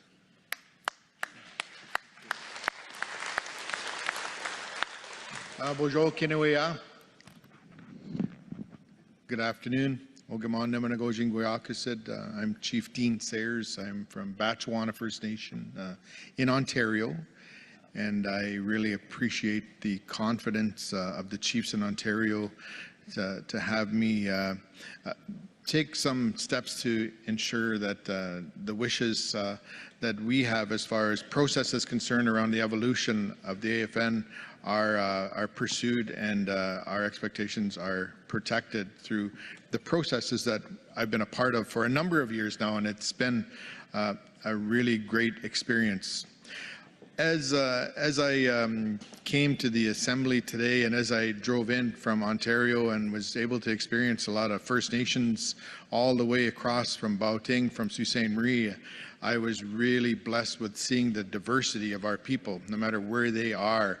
And I was reminded of the sacrifices that our brothers here and our sisters here on the East Coast of our lands, those sacrifices that they made with colonization. And I really want to thank you and appreciate your continued efforts to be able to bring the good life to our people, as it might stem from where the sun rises here on the East Coast. And I really appreciate your efforts, and I thank the elders and all of the cultural people that have been able to keep so many things alive that are part of who you are, including your language I hear spoken so eloquently among your leadership. It truly is something that we want to aspire to throughout the rest of our lands as we go to the West Coast and the North Coast of the territories. And I was also thinking about the historic work that's happened, the evolutions that you might have heard Kilsalem referring to as far as how we've landed here today as an organization, the Assembly of First Nations. And even a couple of years ago, as we started to look at the Assembly of First Nations, we gathered as many of the architects that were there in the transition when we went from the National Indian Brotherhood to the AFN. We actually sat down with former national chiefs, former elders, knowledge keepers in Vancouver, and we asked them, what were some of the thoughts? Where did you want to take us? Where did you want to see this organization evolve to? And it was incredible, the insights that they shared with us, that I think we're on course to be able to incorporate into a continuing, evolving organization. There are so many things that are on the horizon that will take us to our rightful place on these lands. I really appreciate the committee, all the representatives from the different regions across Canada, providing their particular regions' perspectives and expectations, and the frankness of our discussions. It's really important. In regards to Regina's comments earlier, thank you, former Chief Regina Crowchild. It really brought to light for me as a chief, as a treaty chief as well, and aligned with the Crane clan, the hereditary chieftainship clan amongst my people. It brought to mind our inherent responsibilities, our inherent obligations, our original instructions, and not lose sight of those types of things as we give further life to this organization. So thank you for those reminders today, Chief Crowchild. And I say Chief Crowchild because in our ways, once you're a chief, you're always a chief. And it's not us that disrobe us, it's the colonial systems. So I appreciate your continued guidance as a chief in bringing those thoughts to us, and thank you for your people having you join us here today as the proxy. So those are the kinds of essences that I think we try to instill in the recommendations, the thoughts that we want to make sure see the light of day in actual amendments to the Charter. I really appreciate the mover and the seconder today for having us bring forward to you this resolution that actually is an opportunity to hear your voice and our people's voices across the country as far as how they perceive the ever-evolving role of the AFN. Like Kilsalem was saying, back in the 70s and the 80s, at the beginning of some of these more organized efforts, it was difficult. The chiefs back home, I hear them talking about they used to hitchhike to the Assembly of First Nations meetings, and it was difficult to meet regularly. So they created a confederacy so that they had somebody to be on an interim, available to consult with the representatives here at the executive at the AFN or the National Indian Brotherhood. So we have come a long way. We have technology. We need to keep up. And I think when you give contemplation today to the resolution that's being brought forward as resolution number 4, you will continue to support engagement, consultation with you, and bring to light things like what Chief Crowchild said today about the role of treaties. Where do treaties fit with this? Where do other structures fit with this? Where do Grand Chiefs, other organizations that represent collectivity, where do they fit into the AFN? There's so many discussions and I guess procedures, processes that we want to include as we really move forward and truly be reflective of who we are as the original people of these lands in 2023. And I intentionally don't say original. I'm not anything. I'm original, as we all are. And we still need to have our organizations reflect who we truly are as the first government on these lands. So I really appreciate the confidence that this body has placed in us over the years to be able to provide you with some insights, and I'm going to do my best along with our committee to make sure that you get the best recommendations through some further efforts. So miigwech, and I thank you. I really appreciate the executive appointing our friend here, who I'm going to ask from the East Coast here to maybe make a comment as well. Our new portfolio holder. So miigwech, I'm looking forward to continue the work. Mamapi. Thank you, Kilsalem and Chief Dean. Good afternoon, everyone. It's nice to be here on the territory of the Mi'kmaq people of Nova Scotia. Thank you for your hospitality. It's always great to be here in this area. When I arrived yesterday, I saw cloudy weather, rain, kind of windy last night. And if you're like Newfoundland, we say, if you don't like the weather, wait a minute, because it's going to change. And hopefully over the next couple of days, we'll do a little better. I'd just like to take this opportunity to say to all of you and to express my thanks for Chair Kilsalem, Chief Dean Sayers, to George Erasmus, Eric Morris, Regional Chief Rod Gould for the work they've done, and also to thank the technicians that have been involved in this conversation to date. There's a lot of work left to be done. In a little while, we're going to put a resolution on the floor, and Kilsalem and Chief Dean are going to go down to these microphones and make a motion again as a motioner and a seconder. And there's nothing controversial in that resolution. In fact, I like the last part of it, which says we want the Secretariat to give us a few dollars so we can get the work done that we need to get done between now and December. And how do you engage and have conversation with people all over the country and do it on nothing? Because these guys are volunteers. They've been the principals to date in this file, not me. I'm really happy to work with them. And what you've heard today was an opportunity to create an opportunity to hear more from our chiefs, from the executive committee, from so many other groups that we need to be engaging so that we put the right charter in place. Whether you're the Assembly of First Nations or in your own communities as councils and chiefs, maybe you're a business owner of some business, every once in a while you have to reassess or review what you're doing, where you are, and that may mean a charter renewal. As Kilsalem said, it's been more than 30 years really since this activity has been attempted in any detailed way, and here we are. So we know what we have to do now. There's a lot of work to be done, and we've been saying we're going to get it done by December, by the next Chiefs meeting. I hope that's right, but we are going to be involved. So I'm really honored to be asked to be the portfolio holder and co-chair of this committee. I'm not entirely clear on what we have to do yet, but we're working on it, and we're going to have our first meeting, I would suggest, with our group now, a reinvigorated group, as I call it, with energy and a will to get this done, I would think by next week. So I thank you all for your attention today, and again I thank Kilsalem and Chief Dean Sayers for the comments they've made today, very pertinent, and we are moving in a positive direction. And I am looking forward to carrying on for at least a little while as the interim regional chief for Newfoundland, working with the executive committee. Thank you very much. Walalio. Thank you, everybody. Much appreciated.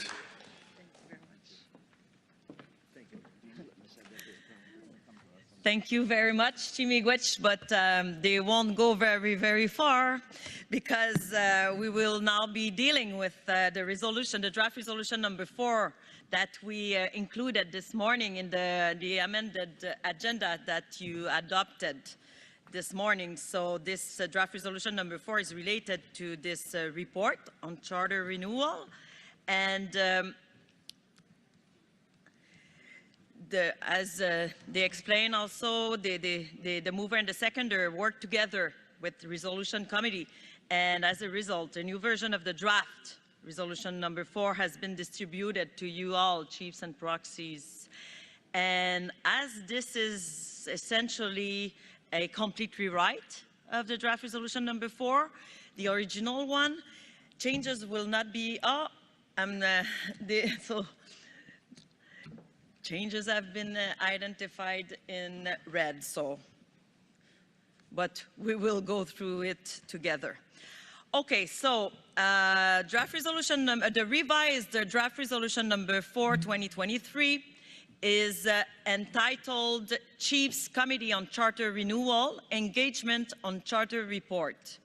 And at this point, I will now continue dealing with this draft resolution in French until such time as I open the floor for discussions. So, and I heard some chiefs told me, and I thank him, told me that the captions on the, I didn't know, because I'm not looking at me when I talk, so I didn't know that captions there are good in English, or a good version in English. So I thank also the captioning team for your great work along with the translation team and the sign language. But back on track, French. Alors, le projet de... So the draft resolution, revised resolution number 4 2023 is entitled the Chief Creative for the Charter, and it's since it is our usage, we will go directly to the operative clauses that let it be resolved, the First Nation Assembly. We will read these different clause together, support the chief's charter renewal to engage the Assembly of First Nation, AFN, the First Nation leadership citizen, including the AFN Executive Committee, AFN Secretariat, AFN regions, First Nation leader, staff, and advisor to First Nation, the elaboration of charter report. Number 2, direct the period of engagement to commence for a while and prior to the December 23 Chief and Assembly.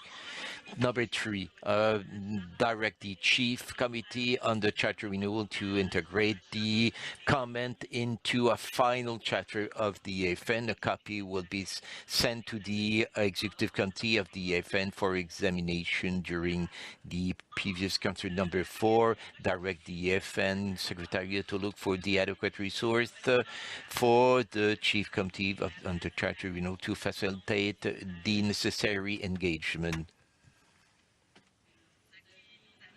Which brings us to the end of the draft resolution number 4. And this draft resolution was moved by this draft resolution number 4 was supported by Chairperson Calsilem. I will now continue in English to make sure that we will transition and discuss together easily. And we all know that he's present in the room, and thank you so much. He's at the mover is at microphone number 1. Thank you. And it has this revised draft resolution number 4 has been seconded by Chief Dean Sayers, and I also see the seconder, Chief Sayers, at the microphone number 1. Thank you so much. And I should have done that at the very beginning, but just wanted to check if you're all up and running, all alive and kicking. I'm kidding, but I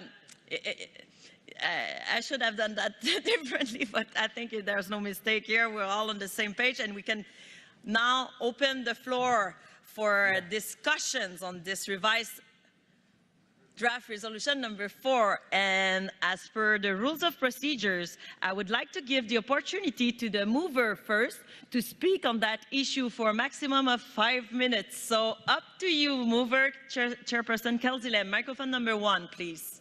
Thank you. I won't need 5 minutes. Just really wanted to express our support and thanks to the staff from the AFN Secretariat, as well as the Executive Committee and the folks that helped us revise the resolution. I think we've made it much better.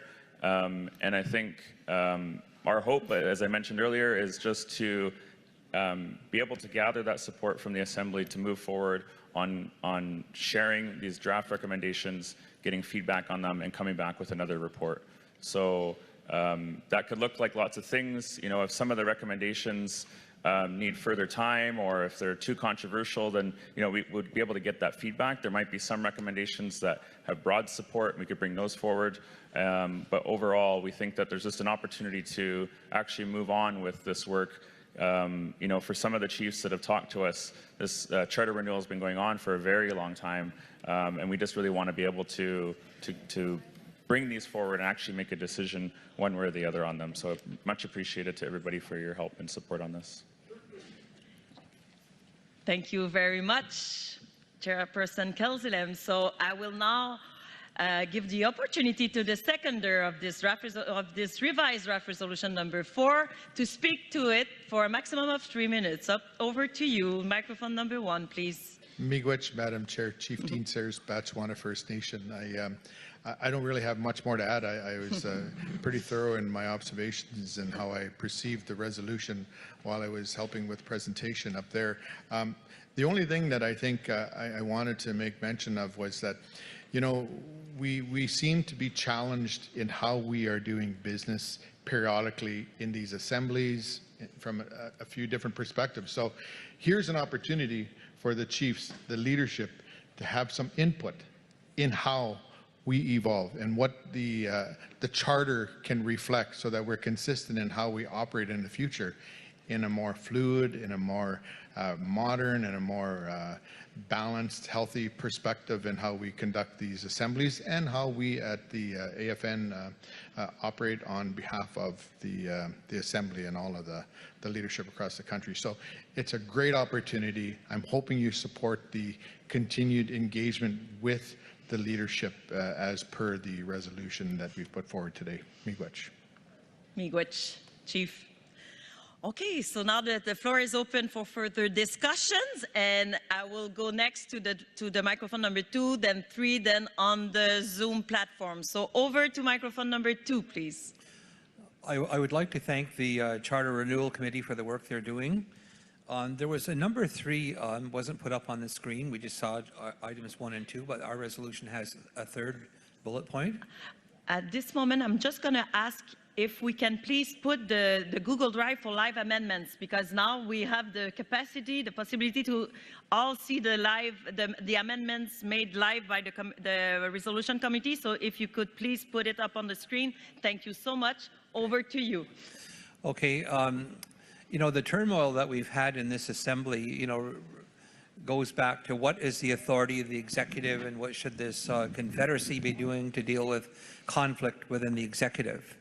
And so I would like to add a number 4, and the number 4 would that the Charter Renewal Committee make a recommendation concerning articles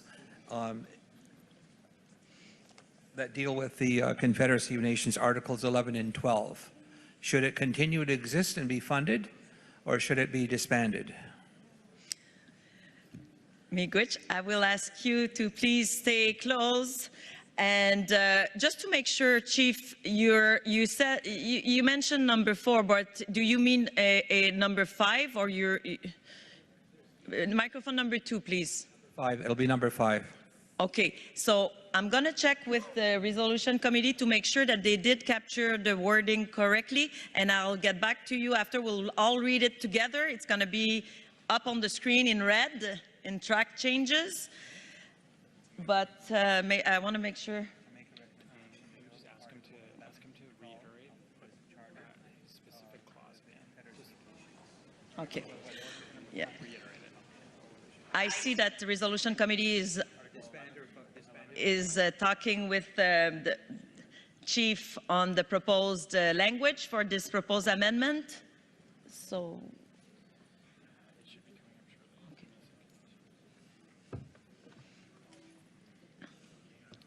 Thank you for your patience. Oh, yes,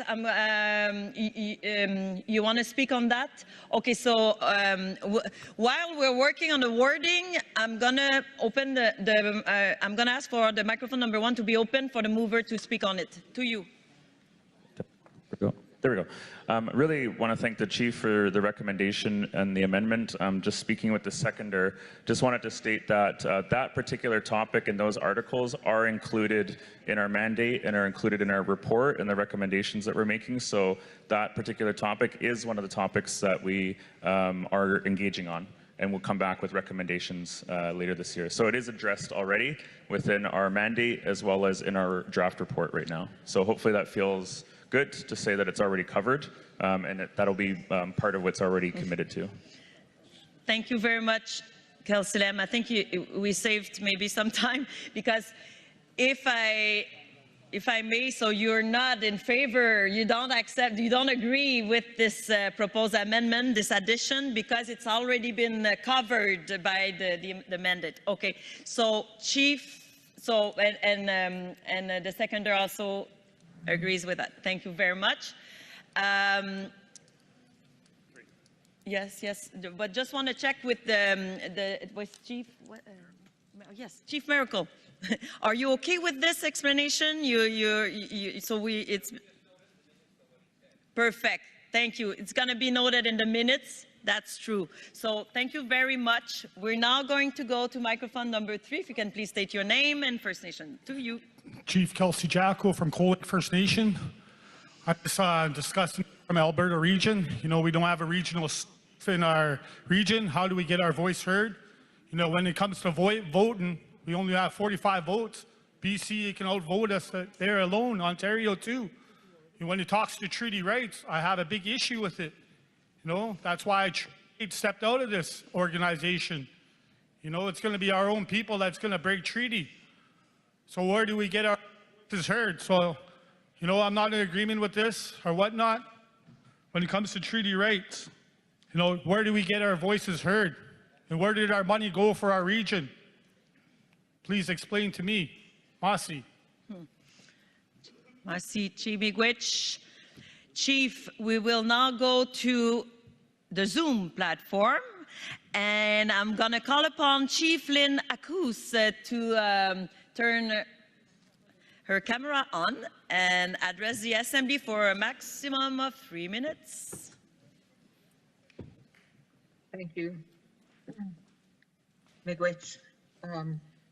Minowishkwana Kway. It's afternoon here in Treaty 4 territory. My name is Chief Lynn Akus from Sagamay and Anishinaabe.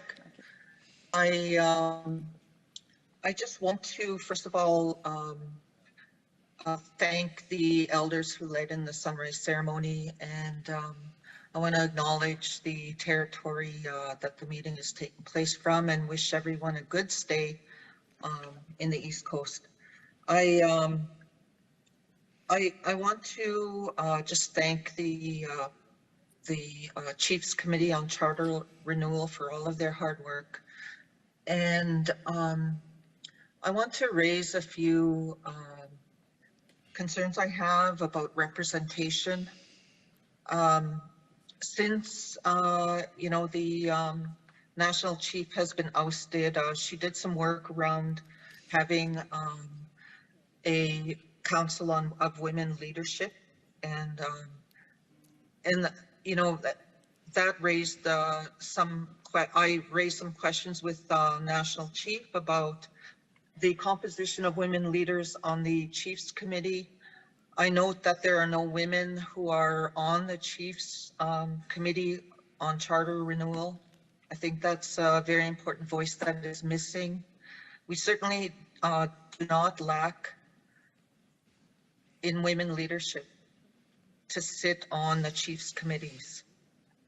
And I'm hoping that the Chiefs Committee on Charter Renewal will also pay attention to gender representation in their work. And the other concern I have about representation goes back to treaty. I'm in Treaty 4, and we have 34 First Nations in Treaty 4, and we don't seem to have a strong representation there besides our regional chief. We have 4 regional chiefs representing 34 First Nations in the Atlantic region, but yet a large treaty area like ours, which spans from Manitoba, Saskatchewan, and Alberta, 30 seconds. Doesn't seem to have the same representation. I echo Regina's concern, as well as the chief from Cold Lake, that the voice of treaty is lost in the power structure of the AFN. I note that Treaty 8 has withdrawn from the AFN, and I look forward to some dialogue at the Treaties 1 to 11 gathering in Winnipeg, and so that we can maybe come up with a strategy as treaty areas. Miigwech. Miigwech. Thank you very much, Chief, for your comments. We will now go to microphone number 1, and just before we open the microphone number 1, I just want to note that it's now almost 20 minutes after 5. I'm going to close the speakers list with the ones already standing at the microphone. So just want to note that at microphone number 1, 2 chiefs are there. Microphone number 2, 2 chiefs. Microphone number 1, 1. And online, I see 1 raised hand. So 6 to go. And yes, you're right. Okay. I said 2 chiefs at microphone number 1, but that is assuming that they both have a red lanyards, but we'll deal with that. So thank you very much. We're now going to go to microphone number 1. You have up to 3 minutes. Please state your name and First Nation. Hi, my name is Alex Oakley. I'm proxy for Eric Morris. I'm giving my time to my fellow council member, Dwayne Coyne. Thank you. Miigwech. Don't take 3 minutes. Chief, first I wanted to thank the Mi'kmaq for allowing us to be on their beautiful territory to do our business. My dad's family are Acadian. We came here 1640 to Shetty Camp. On behalf of my dad's people, I want to apologize to the Mi'kmaq, by the way, by some of my Acadian people have been forgetting their history. So I wanted to speak, this is some recommendations from the Yukon. And there needs to be some room for modern treaties here at the AFN, so that's something to look at. And I also wanted to thank the regional chiefs for all the work that you've done and are doing. We're the ones who put you there. You're there to represent us, so you have your people of your regions behind you. So Chief Walalan. Another recommendation is in regards to the different committees and councils, there has to be a process of consensus of all the regions when recommendations are brought to this floor on behalf of the committees and the councils, especially because when these recommendations impact all the regions, you need all the regions' unanimous support. Consensus is our way of doing things, not 50 plus 1. And so we need to make sure that we have consensus before we bring recommendations to the floor from committees and councils on behalf of AFN. And we also got to make sure that whoever sits on these committees and councils, that you have a mandate from your regions as well, and that you're bringing information back to your regions and you're getting direction from your regions. So when you're sitting at these committees and councils, that you're speaking on behalf of your region and you're bringing that information back. So these are just information. These are recommendations from the Yukon that I just wanted to share. So Chish, Walalan, Miigwech. Miigwech. Microphone number 2, over to you. Thank you. Ted Cusance, Keyscoos First Nation proxy from Treaty 4. I want to be very gentle on my comments here. What I'd like to recommend is looking at the language of the resolution. There's nothing about the inherent process, the cultural and traditional process of our identity as Indian people. And that's so important. People say they're sovereign, but look at all your agreements you sign. Maybe that's a first step. Get out of your contribution agreements and get your bureaucrats to sign those agreements, not you as politicians.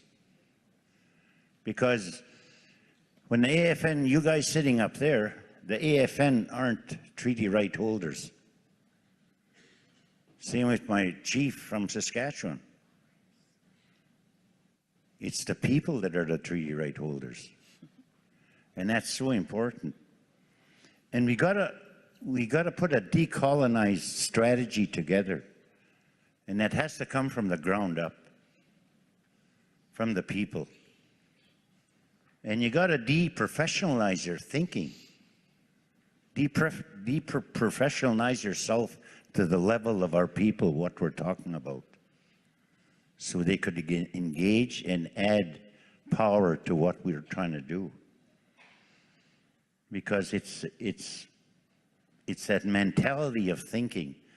I haven't got a problem with the people working on it. He just bought $10 billion to his territory, so he might bring a few billion over to this process. But that's like the decolonization. We all want to get out of it. It's like a drug addict. You want to get out of it, but you can't. And we're no different as people around the table here.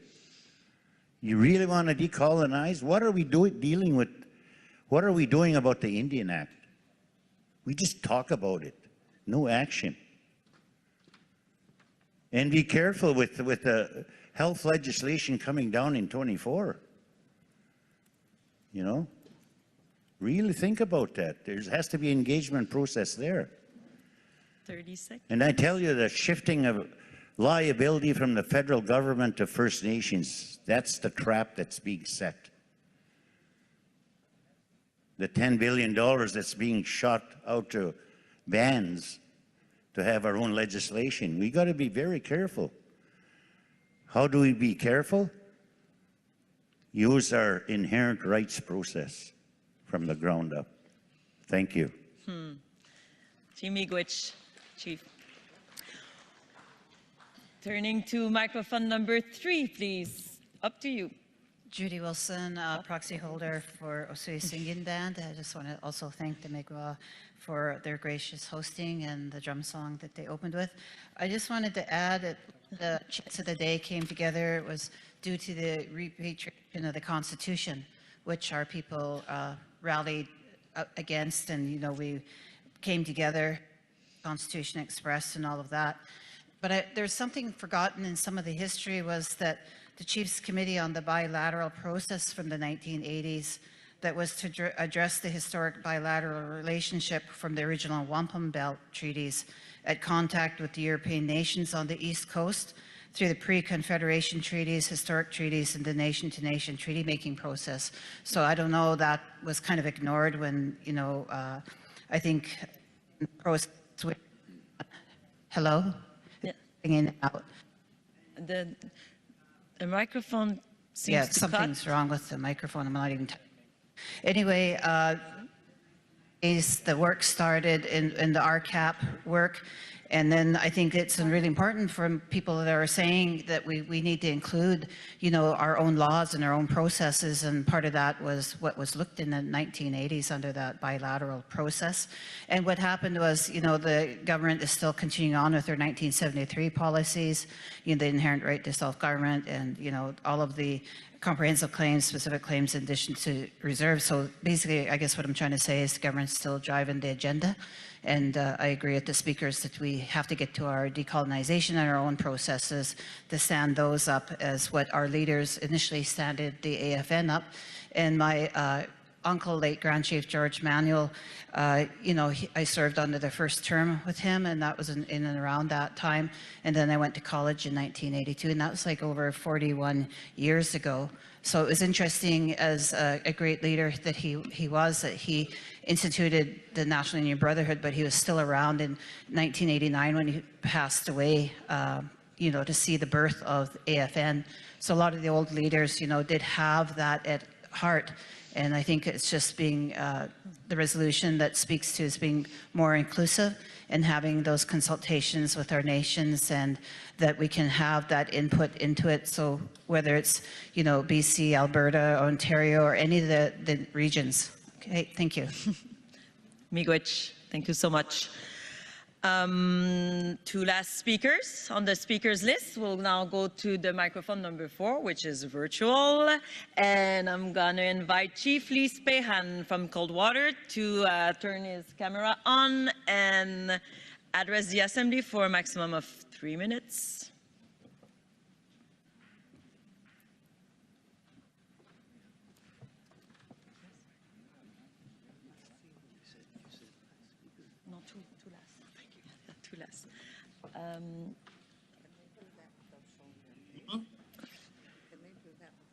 Yes, but it's better to have the face. Yes. So we can't see you. We see your hand, but this is the only thing we see. Chief Spehan? Spahan? I'm sorry if I mispronounced your name. It's Lee Spahan, Chief Coldwater Band. Yeah, I turned my video on, but I can't see nothing. So just a quick question. I know I did interviews back in June 7th of 2019 with Bonnie Leonard, and there was a lot of recommendations that I put in towards the charter renewal. And I never did hear back from the AFN as to what happened to all the work and all the recommendations that I put forward on the accountability at the AFN level, both from the regional chiefs to the national chief and that. And to sit there for 4 years and not hear nothing back from the AFN is totally unacceptable. And to finally know that work is finally moving forward, I want to know that the recommendations that I put forward in regards to the charter renewal are going to be part of the work that is being done right now. And I know one of the questions, and you heard from previous speakers about the charter renewal and the impacts and the effects that it has on Indigenous bands that are treaty. Just so you know, the Coldwater Indian Band is one of 15 Inlikupin bands here in the interior of British Columbia, and we are non-treaty. So I know that was one of the questions that I brought up in regards to the charter renewal as well too. So those are my comments and questions. Miigwech, Chief. So on that, just before turning the floor over to the next and last speaker on the speakers list, I'm going to turn the floor over to the microphone number 1 to the mover, if he's willing at this moment to answer the question. So over to you, Councillor. I'm happy to go to the last speaker for their comments, and then I can respond to a number of the questions and comments that were raised as a closing on this. Perfect idea. Thank you. So over to microphone number 2, last speaker.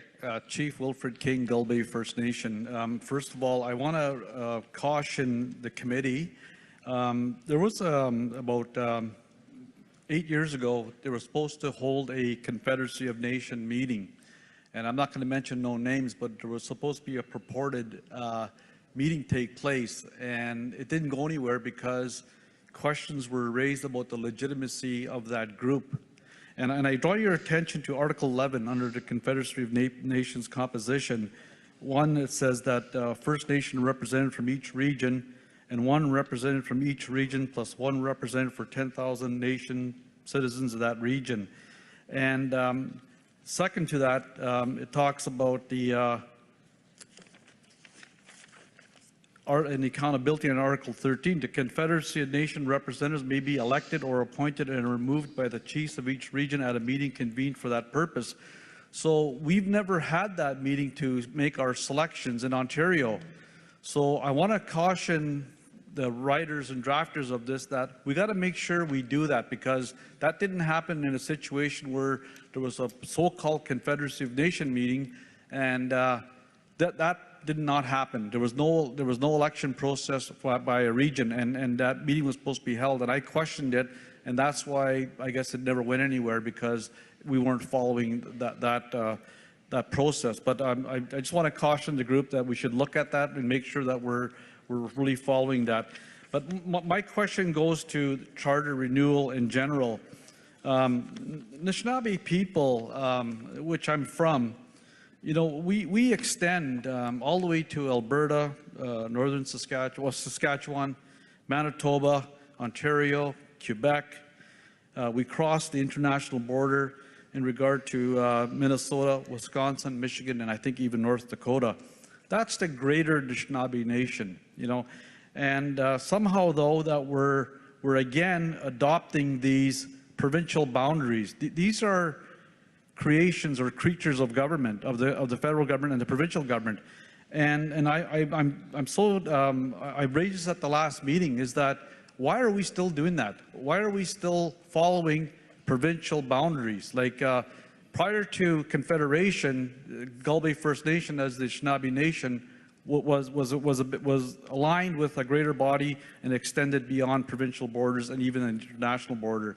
So I hope that someday that we would assemble and govern ourselves according to the teachings that the elder spoke about earlier about, you know, how we govern ourselves under Three Fires Confederacy, under Dodom and Eshkode. So I want to just raise that to the committee. Miigwech. Miigwech, Chief. Thank you very much. So final words to the mover. Over to microphone number 1, please. I'm just going to adjust myself. I don't like having my back to everybody, so my apologies. I really want to thank each of the previous speakers for your feedback, your questions, your comments. I've written some notes, I think. Let's make sure I have them. That I want to be able to respond. Excellent feedback, and I'll touch on it a little bit, but I hope you know that many of the comments that you've raised today, as well as comments we've heard at previous assemblies, we've heard those comments as the Chiefs Committee on Charter Renewal. We've actually had conversations of how do we listen to the Chiefs. They've said things that are really important, really, really good advice. How do we make sure that they feel like we're listening to them? So I just wanted to touch on the vacancies and representation of our committee. I want everybody to know we would welcome participation from all the regions. We have sent letters. I've sent letters as the chair of the committee to the national chief and the executive around some of the vacancies that need to be filled, because there are a few vacancies. In addition to that, we have had different representation over the last couple of years. I do acknowledge that we don't have that many women appointed to our committee. We had previously, but as appointments changed, elections happened in those regions, some of the gender representation has shifted. But want everybody to know we value the voices and input of our women leaders, and we want to work with groups like the Women's Council, the Two-Spirit Council, the Youth Council, who also have wonderful women leaders who we want to engage to include in this work as well. So totally agree with that recommendation, and I know the committee would as well. I respond as well to Chief Spahan's comments. I wasn't chair or might not have been on the committee at the time, but I want him to know that I can work with AFN staff to gather some of those notes that were referenced and follow up on the comments and feedback that you had addressed, and I'll make that commitment to you. And then the last thing that I really want to address, because I think there's something really exciting, because there was a few people who spoke around the same issue. And it's a really good, topic. We in our country have First Nations, and we, over the last 40 years, have all, as First Nations communities, 30 grown. seconds. Thank you, grown and shifted in who we are as a. Oh, sorry, my mic's cutting out too. So one of the things that we're looking at is how do we create representation for groups like treaties? How do we create representation for nations who have reconstituted themselves, where they've actually created their own government with their own, grand chief or president? There's a number of nations that have done the nation rebuilding work, and there's no representation or spot those types of arrangements in our structure. We want to look at ways to include that. So. Miigwech. Thank you. Merci. Merci beaucoup. Thank you very much. Question was asked, but too late. We were there.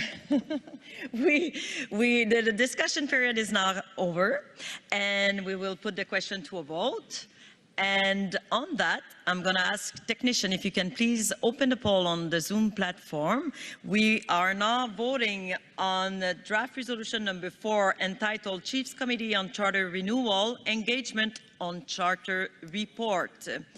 And for those present in the room, chiefs and proxies, I now ask if there is any opposition to draft resolution number 4. Any opposition? If there is one opposition, or more than one, you just raise your red lanyard.